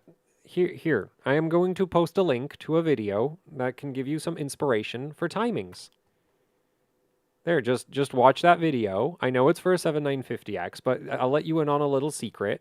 The 9950X has the exact same memory controller that the 7950X had. So as it turns out, actually there have been some tweaks to it. Like the 7000 series memory controller has broken memory ratios above 8000. So like if you try to use the 82x ratio, that actually just doesn't work. But on 9000 series, that did get fixed. But for this, like this is a 6000 setup, so that isn't relevant. And the timings still work the same way. There's just some like extra functionality added on. Anyway, so Adrian actually posted another link, so I'll check that first. Hopefully don't lose track of the other super chats in the process. I mean, there's only one, so it should be fine. Anyway, we've got a Z690 Tomahawk, 4000, 16, 19, 19, so Hynix of some kind, I'm assuming, or Micron, at 1.6 volts. I don't know if this is dual rank or single rank, so that's not helping. Oh, wait, this is 64 gigs of 3200 CL14.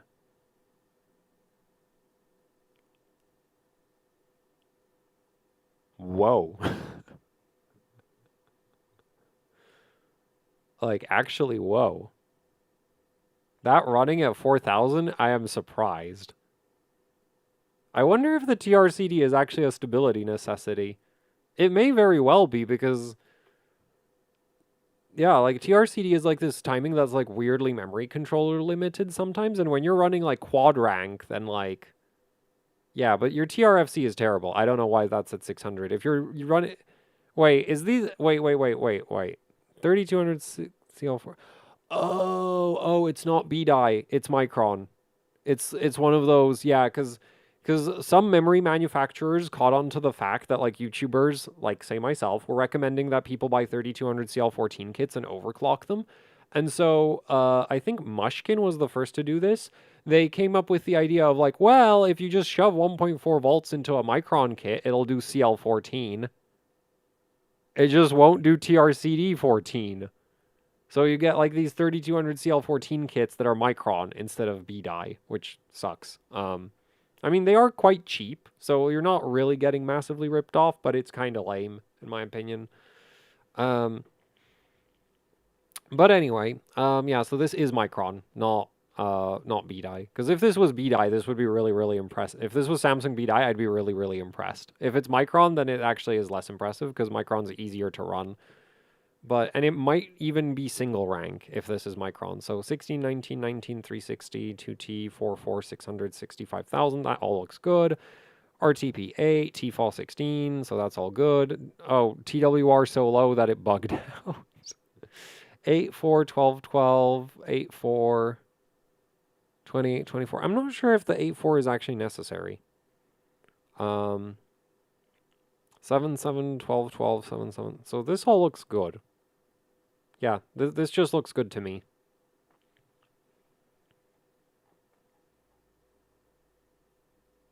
Yeah, so this is a solid Micron setup.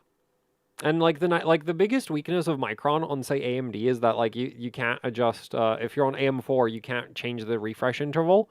Well, on Intel you can change the refresh interval. So the fact that the TRFC doesn't get super low isn't really an issue, right? Because on AMD, you'd be stuck with that 600 TRFC, even with a refresh interval of like 17,000 or something, which is pretty bad. But on Intel, you can just set your refresh interval to 65,000, and the fact that TRFC is 600 is not a problem because you're over, like, the amount of clock cycles wasted on refresh is just 1%, even with the TRFC at 600. It's actually less than 1%, but yeah, so that's all good. I wouldn't really change anything about this. We went over the 9950X setup. So, next super chat.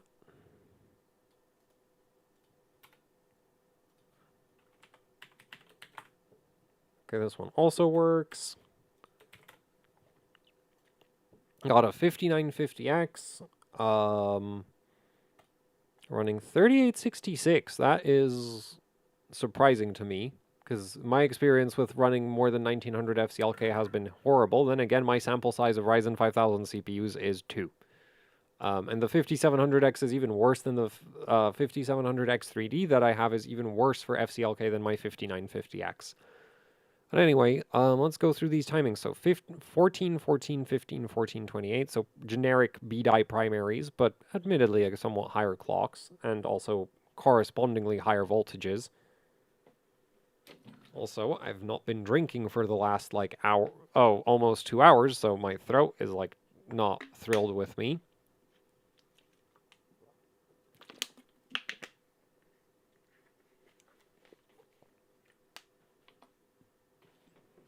But anyway, so yeah, pretty generic primaries, but you know, higher frequency, so higher voltage. TRAS 28, TRC 38.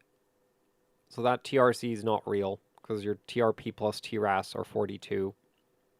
So not a big deal, but like, yeah, that TRC, like if you actually wanted that TRC to apply, your TRAS would have to be 24, not 28.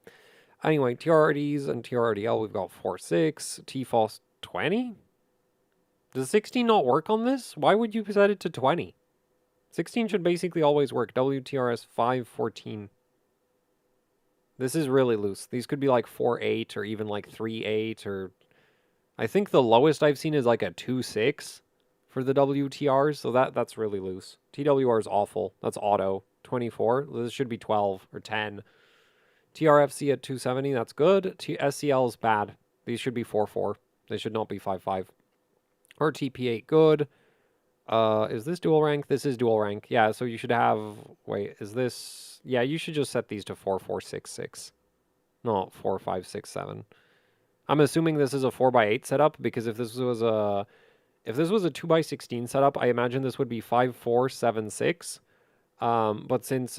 But it's probably a 4x8 setup, and so it's 4.567. So yeah, it should be 4.466, and then like 4.4 on the SCLs. Like, yeah.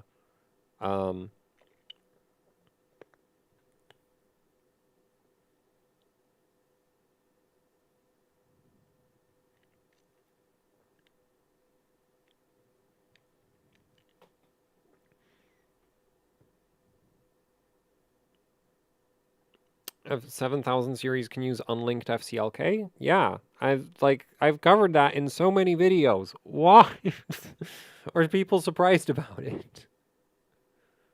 I mean, there's a bit more nuance to it than just like unlinked, but I'll let you. You know how like a lot of like normie channels say how on Ryzen 7000 you need to keep things 1 to 1 to 1. That is physically impossible. Okay, it's not physically impossible. If you set your DDR5 to DDR5 4000, you can run 1 to 1 to 1 mode. Don't do that. It's really bad. But as it turns out, but the way the memory controller works, right? If you're at DDR5 6000, your memory controller, your memory clock is running at 3000. And your memory controller clock, if you're in 1 to 1 mode, is running at 3000. And what you'll notice about 3000 and your 2000 FCLK is that 2000 and 3000 are not 1 to 1. They're 3 to 2, which is not 1 to 1. And there is some there is some optimization to the buffer. So that 3 to 2 is a little bit faster than like say 3000 to 2033 or 3000 to 2066. But 2100 is just straight up faster than 3000 to 2000. Like 3000 to 2100, the FCLK is running so much faster that the little buffer optimizations that AMD has made aren't relevant anymore.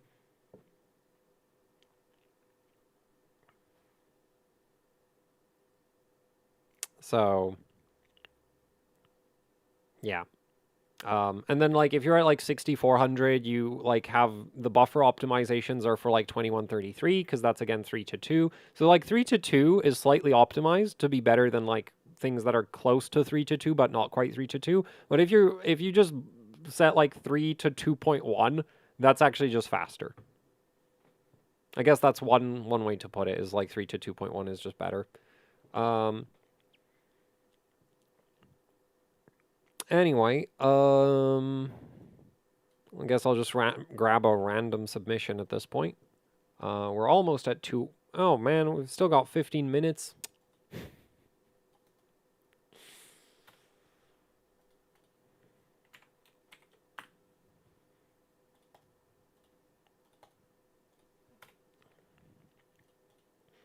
Yeah, let's see what this is. Oh, we've got a 5600X again with Micron running 3600 1822. What?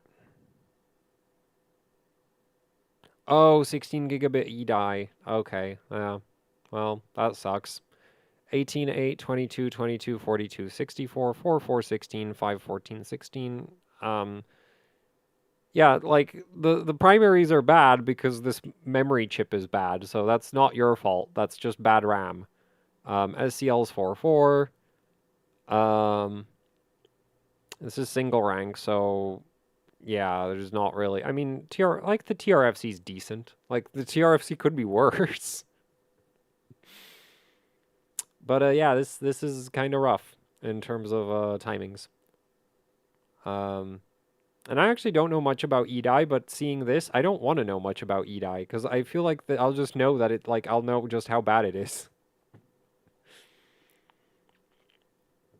So, yeah, this just does not look very good because it's eDI. So I guess I'll just grab another submission.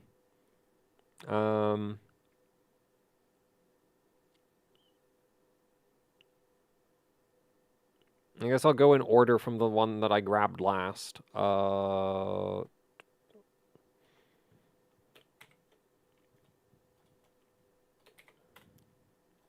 5900X next.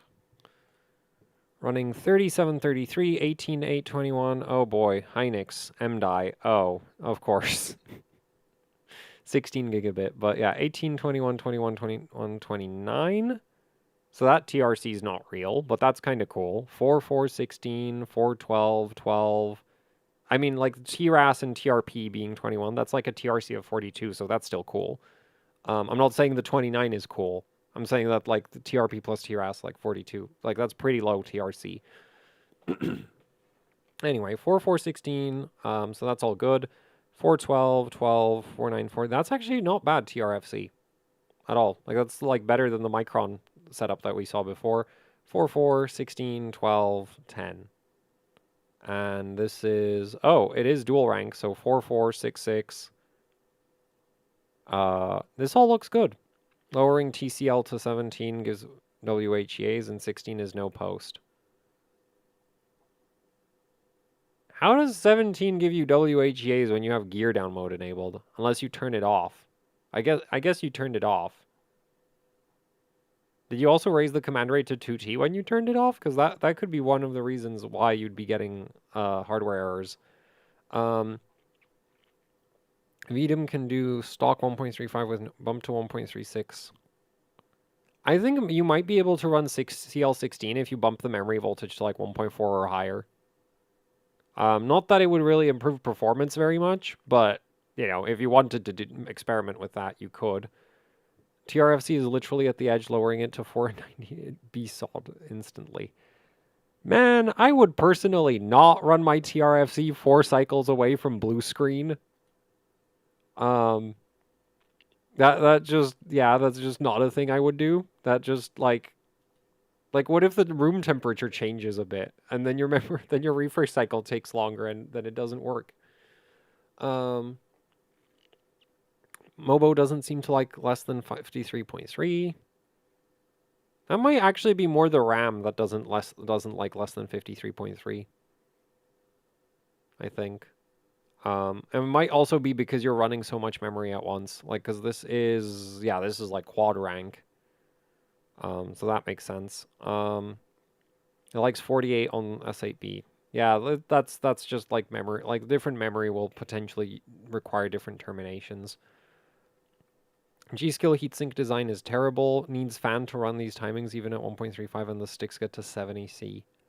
Oh, without the fan they get to 70. So the thing is, I've never really bothered to test memory heatsinks without a fan on them.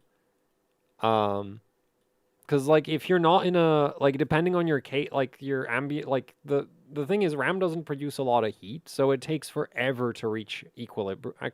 Well, no, the heat sinks don't have a lot of surface area generally speaking, right? So some of the memory sticks that have like really heavy heat sinks, they just take forever to get up to temperature. And that's just no fun to test. So that's why I just default to like have a RAM fan, because if you have a fan, the equilibrium like you'll reach the equilibrium temperature a lot faster. And also the equilibrium temperature will be lower. So, that helps stability. I'm confused. Is this a face reveal? It's not really a face reveal considering that I used to have my face in videos like ages and ages ago. But it is engagement bait because I think I did one reacting with RAM timing stream before that had like had the face cam, and that one got like twice as many views as all the other ones. So I was like, oh, yep, literally got twice as many views as all of the other ones. Actually, it's more than twice as many. So it works. It's not just the YouTube, like a lot of people accuse the YouTube algorithm of like YouTuber reaction faces and thumbnails. It's not the algorithm, it's the people clicking the damn videos. For whatever reason, putting a human face in a video makes the video more watchable for humans, even if the video is not about human faces. Very confusing, in my opinion. It's like I go watch a video about a motherboard, and it gets more views if there is a face in it. Why? It's like about a motherboard. I guess the people clicking on the video about the motherboard are posers who actually don't care about the motherboard. They just want and that's why they'll watch more of it if there's a face. Anyway, oh, we have another super chat, so I guess I'll grab that. How much longer? 8 more minutes. Because, yeah, this stream will end at 2 hours. I did briefly consider, like, making up for the fact that, like, I didn't stream for, like, 1 or 2 Sundays, right? Because these are supposed to happen every Sunday. And it's like, but man, I really don't feel like doing that. So, yeah. Psychology. Like, personally, I don't care if there's a face in a video or not. Like, either your video is interesting or it isn't. And like, the face cam has very little impact on that with me. 4 hours of RAM timings. Yeah, I could briefly consider that option, but after like 2 hours of looking at RAM timings, I've changed my mind. I'm not doing that. Anyway, we've got some Z690, UDX. Oh, so wait, what? What is with this font? This is horrible. But anyway, 18. Why is your refresh interval at 32,000? Do your memory sticks run like super hot? Also, these memory sticks suck. 18, 22, 22, 42, 1T. That is interesting. Wait, why does it say 32 gig DIMMs, Micron? Wait. Yeah, this is probably... Wait, no. It might not be Micron. I don't know what this is. Gotta admit, I clicked because face. See? Exactly my point.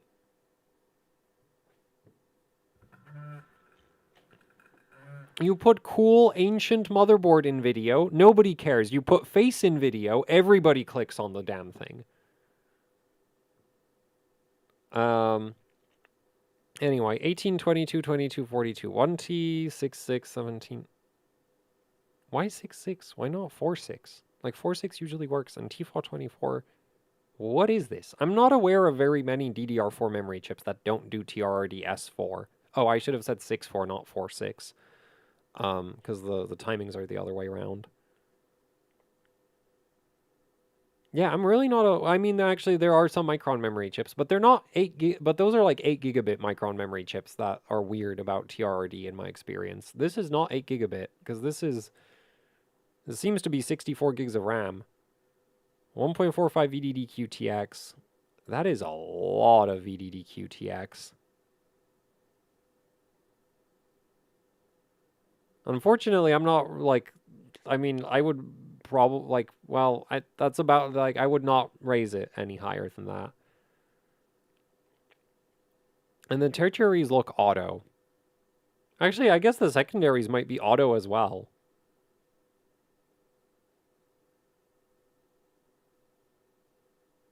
I would definitely, like, especially since this is a dual rank setup, I would definitely try tuning the tertiaries. Like, the read to write shouldn't have to be at freaking 24. You should be, like, I'm not sure where it would end up, but not at 24. Like, it might do, like, 16 or something. And then the read to read, maybe 7466 might work.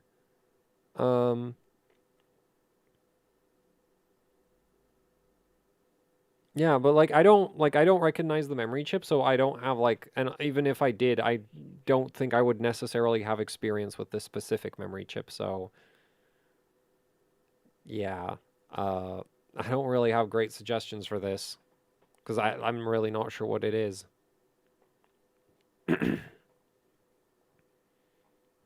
So, wait, there was another super chat. Okay, I'll grab that.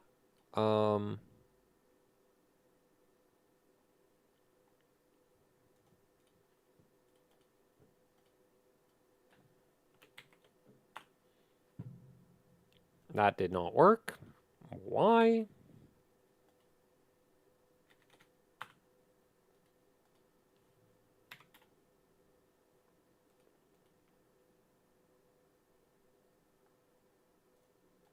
Why is it that, like, sometimes people give me a link and it doesn't work, and other times it's fine?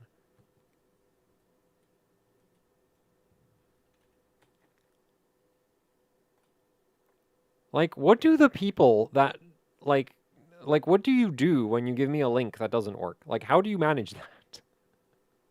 Is it, like, set to private or something? Oh, there we go. Now it works. I guess it was set to private then.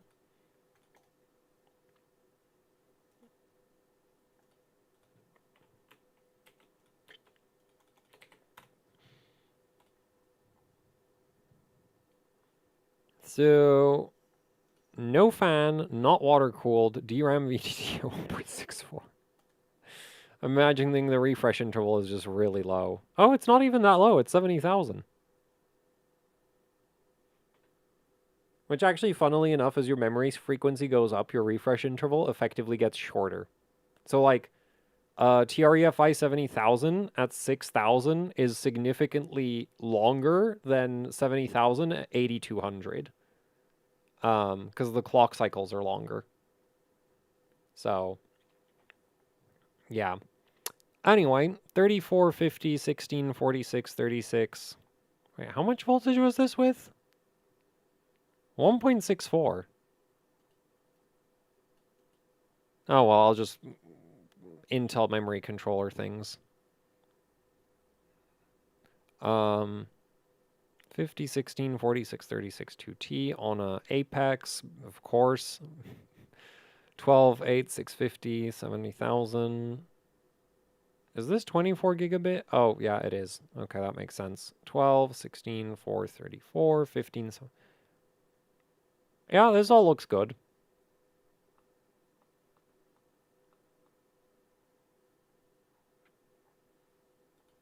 Do you just have like insane case airflow, which is how you get away with not having a fan pointed directly at the memory sticks?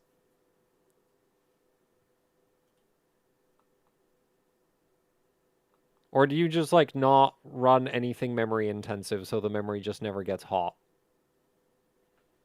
42C. It's at idle. He's not running anything. His CPU's at 2.2 gigahertz. Like, of course it's gonna, like, if the memory isn't doing anything, it's not gonna be very hot, is it?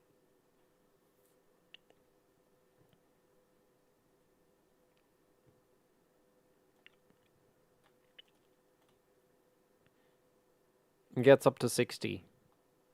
You gotta have some crazy case airflow then. Or Corsair designed the world's best memory heat sinks, which I find very hard to believe.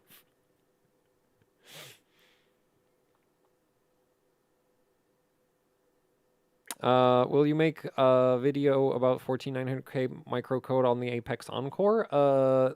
Literally today, I hooked up the Encore to the oscilloscope. So yes. Also, I'll be showing how Intel's V-droop compensation works. Because calling it V-droop compensation is actually giving it too much credit. It's way more brain dead than that. And honestly, like, I can't believe that they designed a power delivery system that works the way it does and didn't realize what it was going to do in the real world. Because, like, it uses, like, the way the requested vid request, like, the vid request that the Intel CPU generates is calculated in literally the dumbest way possible.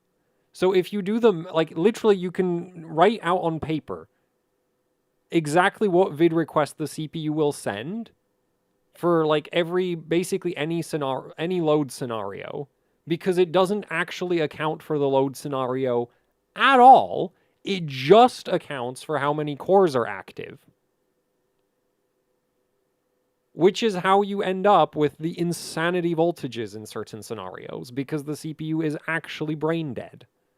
And so I don't understand how Intel is, like, now going like, oh, wait a minute, maybe we should put a limiter so that the CPU doesn't request voltages above 1.55 volts. And it's like, you literally just like if active core count equals all cores, multiply AC load line by, like, predicted output current, which for a 14900K is like 300 amps, add that to your vid point, and you get your target, like, you get your fucking vid request. And so if the CPU isn't thermal throttling, and, like, your all-core, like, like, I'm just going to pull up that my screenshot of my i9 again, right? So if we look at my potato CPU, I think the all-core max frequency is this, like, vid point 7. Is it 7? Yeah, the 5.6 at 1.378, right? So this 1.378 number is if there's no AC load line and no DC load line. So if you do a little bit of math, right? What is the predicted current for a 14900K? I think it's somewhere around 300 amps. So let me pull up the calculator. So 300 amps. Now, Intel's documentation tells us that the max AC load line is 1.1. So 330 amps. So in any scenario where the CPU isn't power throttling or thermal throttling, what it's going to do is it's going to add this 330 millivolts to that. Damn it, OBS, why are you like this? Okay. It's going to literally just add 330 millivolts to that 1.378. What does that give us? God.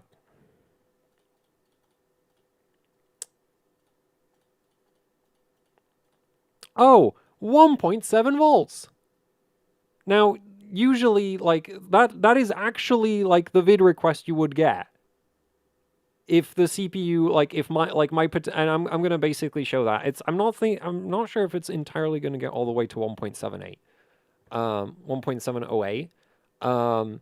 But then the other thing is like this is gonna ramp the current draw like drastically, right? And if your DC load line is set to anything other than 0, then you're not actually gonna see this vid readout in hardware info, because the vid readout in hardware info is offset by the DC load line, because I mean, it makes sense because like that vid readout that you see in hardware info is meant for power calculations, not actually a vid, like it's not the actual raw vid request, but dumb. Really freaking dumb. But this like at 1.7 vid, the CPU is probably going to pull enough current that it's going to dip into like the mid 1.6 range. Which is how you end up with those massive spikes to like 1.6 whatever. Because the raw vid request is literally like the max output current for the CPU multiplied by the AC load line, added to whatever vid point the CPU is currently sitting on. Which, if you have a potato like I do, is almost 1.4 volts. Genius. Because basically Intel's thought process is like, well, if the CPU was actually pulling max current, right, then it would be getting that 1.378 volts. Right, so it's like compensating for, because the thought process is like, well, the CPU, if the CPU actually is at 100% load, it needs 1.378 volts to be stable. So, if all of the cores are like turned on and ready to go, we need to be, we need to have enough voltage that when the V-droop hits, the voltage is still high enough that the CPU doesn't crash, which is like, oh, so you just send a vid request that destroys the CPU. Amazing system, Intel. Truly, like, maybe you should have not used power delivery design that was originally meant for Sandy Bridge CPU. Actually, I think they introduced this style of power delivery with like P55 or something. Actually, no, X58. I'm not sure if LGA 775 had V-droop. But Intel introduced V-droop with, I think, X58 or something. And it still works the same way to this day for Intel motherboards. So this was their workaround to like, well, CPU pulls a lot of current. We have a pretty deep load line. Just raise the vid request through the roof. And that'll fix it. And maybe break the CPU in the process, but, we'll worry about that later.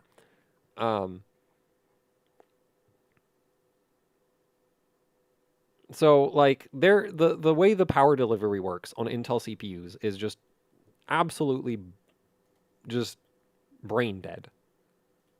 Wait, what did I pull up? Okay, grab that next super chat.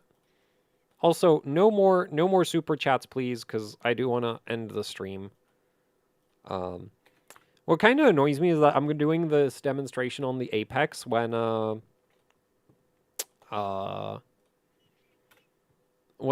Gigabyte, it would actually probably be more convenient just because Gigabyte's BIOS is a bit more raw Intel than Asus, right? Asus likes to relabel things because that's the Asus way. Has come up with special names for everything. Anyway, stable Yana, just to cheer you up. What is this? 4400, 16, 16, 16. Okay. To 900 KF at 5.3. All core, 2x16, 1.6 VDIM, 1.45 SA. No maximum yet. I mean, at 1.6 VDIM, you shouldn't need maximum, so I don't know why you're bringing that up. We run some benchmarks with maximum just for lols. Previous submission. 4417s, okay. Final OC.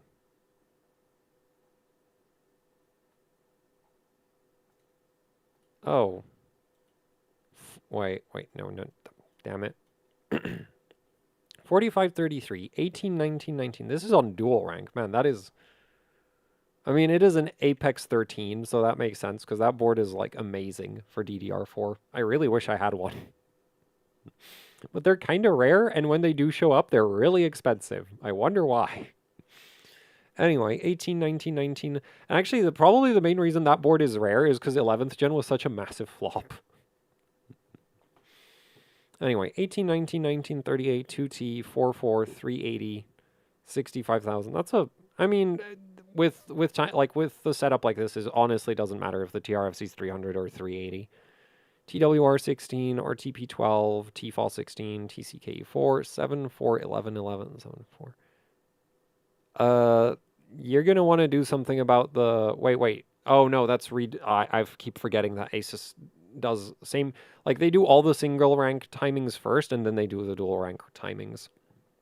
So 7, 4, 11, 11, yeah. 30, 25, which I think for this frequency makes sense, and then we get 6, 6, 11, 11, 7, 7, 6, 6. Yeah, so all good. And even the RTLs look good. They look nice.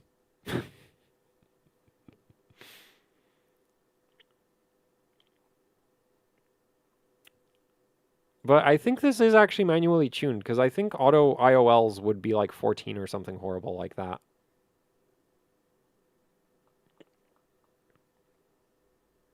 Or I just don't have enough experience with running these kinds of settings.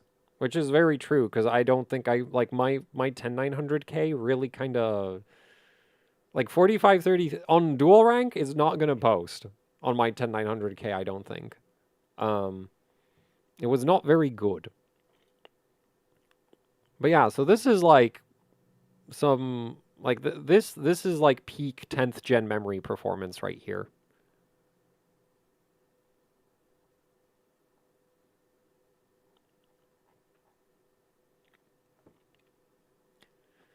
So anyway, one last super chat, and then I think I'll end the stream there.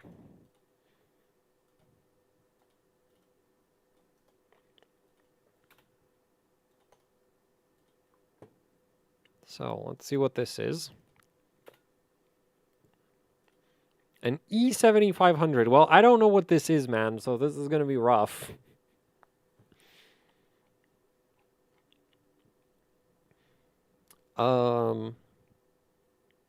Yeah, like I literally don't even know what an E7500 is. And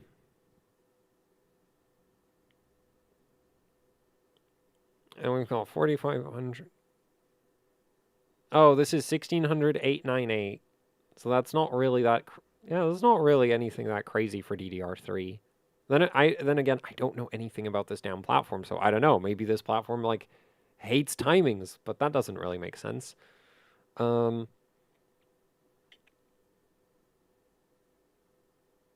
BFR. Wait, this is BFR? Oh, it's Corsair 2000 CL9. What voltage is this at? Is this at like 1.5 volts or something? There's no information. Oh, 16 gigs is the platform max. I mean, it's a Rampage Extreme. I recognize that. That's the board everybody wants.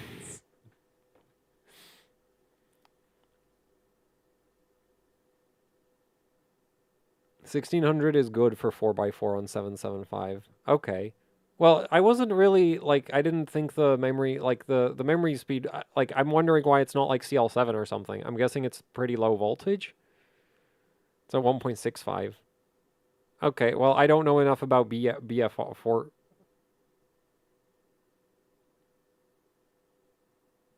Yeah, I don't know what BFR at 1.65 should do. And there is a lot of really bad DDR3 out there. Like, I had some DDR3 memory sticks that, like, you could shove all the voltage in the world into them, and they still wouldn't do 1600 CL8.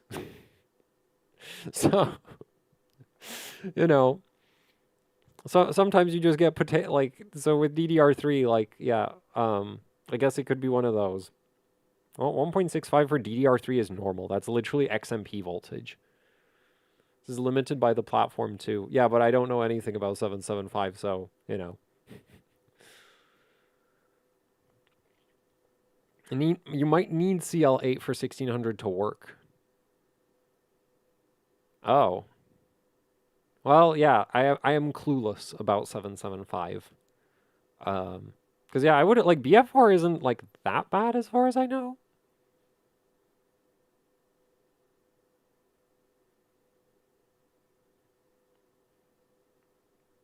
Lower sub timings. Wait, what? Oh, you're asking about DDR5.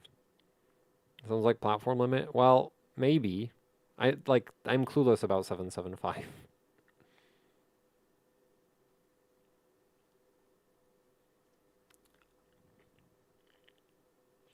Anyway, no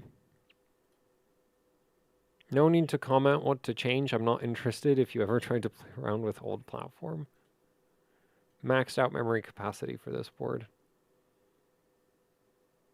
Yeah, I've decided to draw the line at like X58 and AM3 for me with ancient when it comes to ancient motherboards.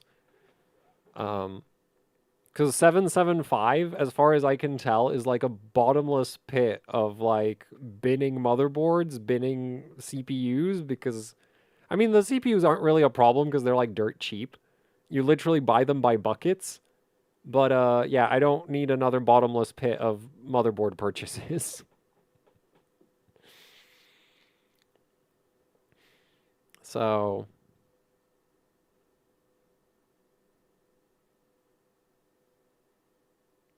yeah.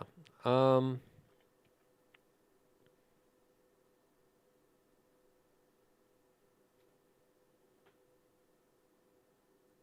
has a lot to tweak. Um yeah, I wouldn't know. I also don't care. Like I've decided to draw the line at X58, and personally, like I'd rather play with GPUs when it comes to older relevant hardware. Binning motherboards, checking. No, you can. I can fix motherboards. So the like checking if motherboard still works, like that's well, actually fixing motherboards is a massive pain. Like that's one thing that like fixing GPUs and fixing motherboards on paper sounds like it should be pretty similar. Fixing GPUs is way easier than fixing motherboards because when a motherboard doesn't work, the reasons for why it doesn't work, if it's not like a power delivery failure, get very complicated very fast.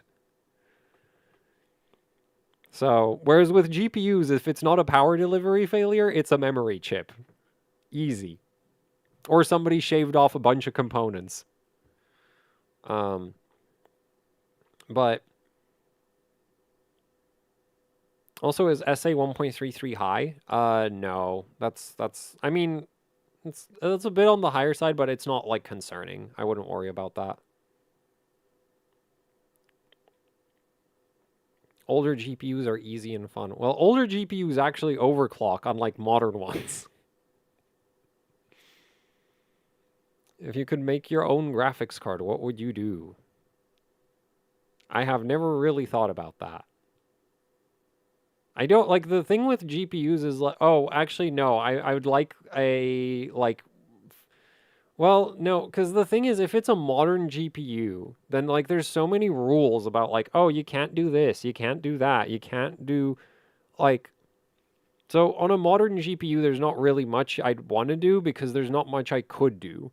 But if we were back in, say, the like HD 797, like 7970 days, so like GDDR5 era GPUs, um, I would totally want some kind of system for like really fast BIOS flashing or like like something to make like tuning memory timings on GPUs easier.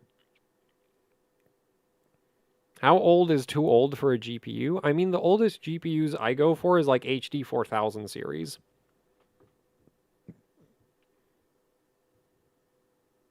Like I picked up this year I managed to get my hands on an HD 4850 X2. And I've not really done anything with it yet.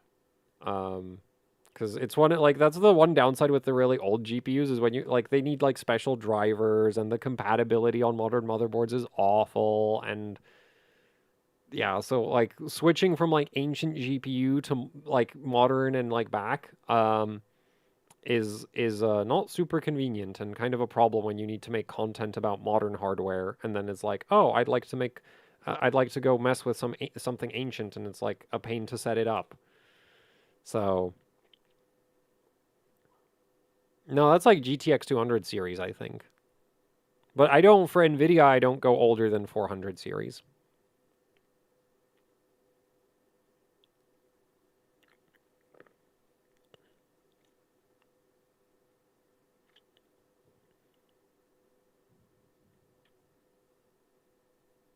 I would highly recommend that you don't use the OX125 microcode.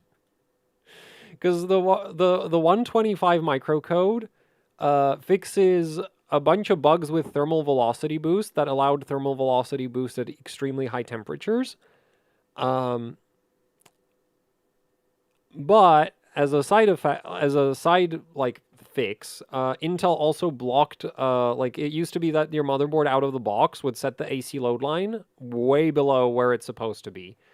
With 125, it is now set to where it should be, but it in a way it's kind of overcompensating in the opposite direction. So you end up with insane voltages. So really you should be on 129. And 129 is still going to run quite hot because it still removes like the out of the box undervolting that all the motherboards were doing. But what? No, 129 has the limiter for 1.55. If you use 125, you don't have a limiter at all. It goes to whatever crazy voltage the CPU asks for. And if you use anything older than 125, you still get crazy voltages. It's just less obvious because there's a bunch of undervolting going on. Like here's the thing that's like been bugging me with the microcode discussion is like you see a lot of people complaining how like 129 is like running warmer on average, like warmer in typical use cases than the older microcodes. Your CPU was degrading on those older microcodes. Okay? Like, yeah, it was running at lower temperatures on average, but because there wasn't any spike protection, the CPU was still killing itself. And you just didn't see it because the monitoring software is too slow. Now, 125 fixed the whole like out of the box instability due to the excessive undervolts, but it didn't fix the suicidal CPU behavior. So that's why that's what 129 addresses. So with 125, like 125 is probably the least safe of the microcodes. Because it like the undervolts were at least like sure on a lot of CPUs they caused out of the box instability and they didn't really like they slowed the degradation down but they didn't prevent it. 125 like stopped the out of the box instability but really like amped up the suicidal behavior. And then 129 was like Intel going, "Oh, wait a minute. Our power delivery does exactly what it says it would do and that the behavior is undesirable. We need to set a voltage limit."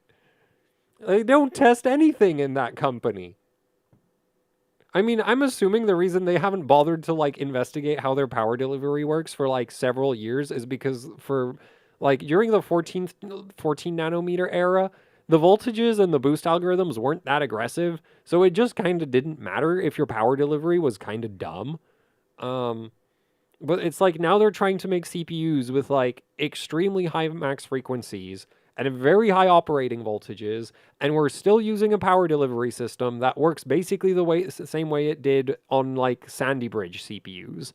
It's like, and then they're like workaround for the fact that it still works the same way it basically did on Sandy Bridge CPUs is really dangerous to the longevity of the CPU.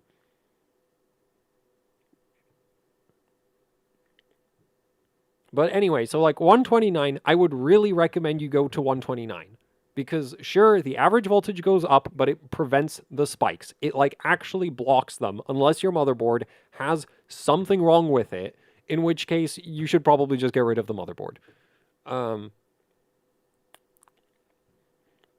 Micron Rev E at 1.6 and it seems fine. Yeah, that should. Like Micron Rev E is pretty resilient. I think Crucial was literally selling Micron Rev E at like 1.45 or 1.5 volts. I'm afraid of beta version BIOS. And you're not okay. So we're afraid of the well. Yeah, okay. So normally I would agree with the whole like I am afraid of beta version BIOS, but you do really realize that all those non-beta BIOSes of the past were breaking CPUs, like provably breaking CPUs. So I'm like saying, so I'm just saying, uh, yeah, no, timing reactions are over. We're doing this. There, submissions are closed. Um, Any info on the on-semi controller yet? So on the latest BIOSes, the voltage limiter works. From I've heard from other people, but like I've not probed it. Um, but like yeah, like update to the beta if it's 129. I would not necessarily update to 125 because 125 is like a stability fix and not a degradation fix. With the AMD 24.8 drivers, I don't know. I've not tried the latest AMD drivers.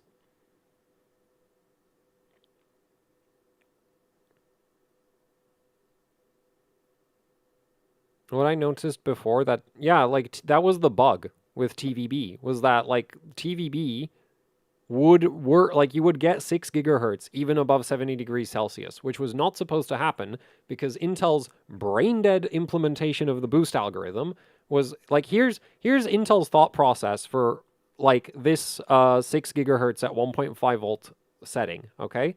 So they put this in the vid table and they know this isn't healthy for the CPU. They fully are aware that that is not healthy for the CPU. So then they think really hard about what they can do about this, and they come up with the following idea. If the CPU is warmer than 70 degrees, it doesn't use the 6 gigahertz VF point. It just doesn't go to 6 gigahertz. Okay. So the first issue we run into is that, oh, and also for every, and then you have like the TVB voltage optimization, which is like for every 1 degree below 100 degrees, the CPU lowers the voltage by 1.5 millivolts. So the end result is that this 6 gigahertz at 1.5 volts, which is a really dumb idea, in practice, if everything worked the way it's supposed to, turns into like 6 gigahertz at 1.45 volts, up to 70 degrees Celsius. Except there was a bug in TVB. So you would actually get the 6 gigahertz all the way up to 100 degrees.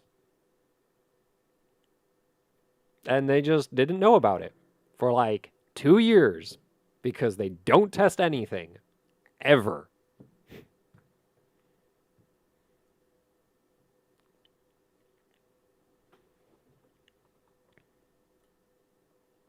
And like this, like I don't like personally. I don't like. I mean, I don't know how AMD's boost tables work, but they don't work like this, as far as I can tell. Right? So like Intel's like order of priorities for how their vid tables work is just like messed up, where it's like, oh yeah, so we have a vid table that is inherently unsafe. So then we have a separate thing in the BIOS that makes it safe. It's like, why would you just don't put unsafe settings into the damn vid table? Have you considered that? And then maybe put the unsafe settings as an extra option that gets turned on in the BIOS. But no. We need to put 6 gigahertz at 1.5 volts in the vid table, and then we need to put a fix into the BIOS to prevent that from breaking the CPU. Though I don't even think this is the main problem they had. The main problem I think they had is that the all-core, like the way they deal with vDroop is just brain dead, and the end result is that in certain scenarios, the CPU ends up at like 1.6 volts.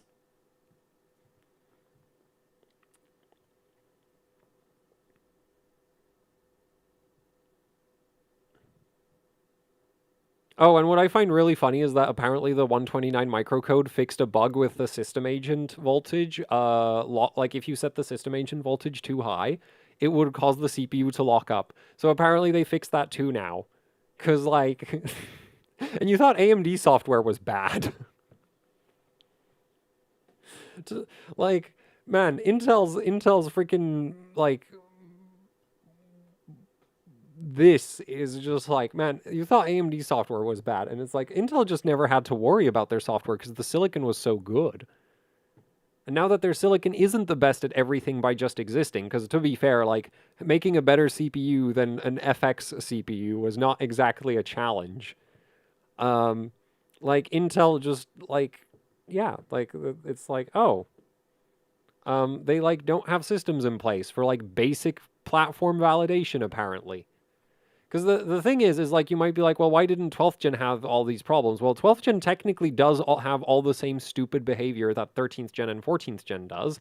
It's just not getting pushed as hard out of the box. So it doesn't show up as much of a problem.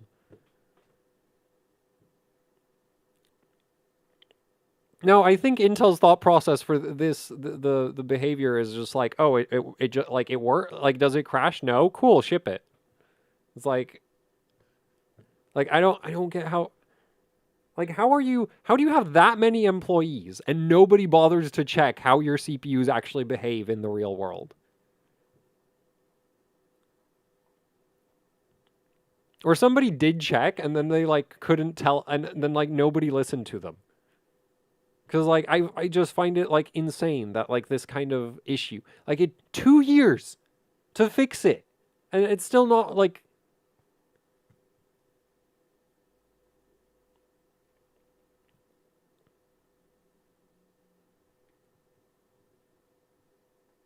I can kind of understand why the motherboard manufacturers have, like, bugs, because like, you'll have, like, one person designing each motherboard, right? Like, there's certain things that are designed as a team, like the memory topology just gets copy pasted around a bunch, because if every single motherboard designer had to design their own memory topology, oh boy, you would have so many bad motherboards. But you know, like they finish designing one motherboard and they immediately start designing another motherboard. So I can kind of understand how, you know, motherboards tend to be kind of all over the place. But when you're Intel, you have thousands of employees. You literally only make CPUs. How are you so bad at this?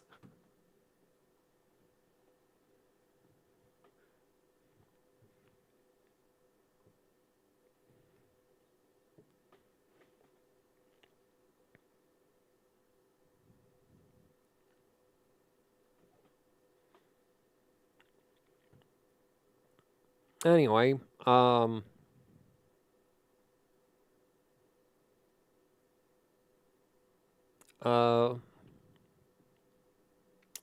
think I'll call that it for the stream. Oh yeah, they also make broken Ethernet controllers. Forgot about that. Okay, I guess they don't have several thousand, like tens of thousands of employees just making CPUs. They also make dodgy Ethernet controllers.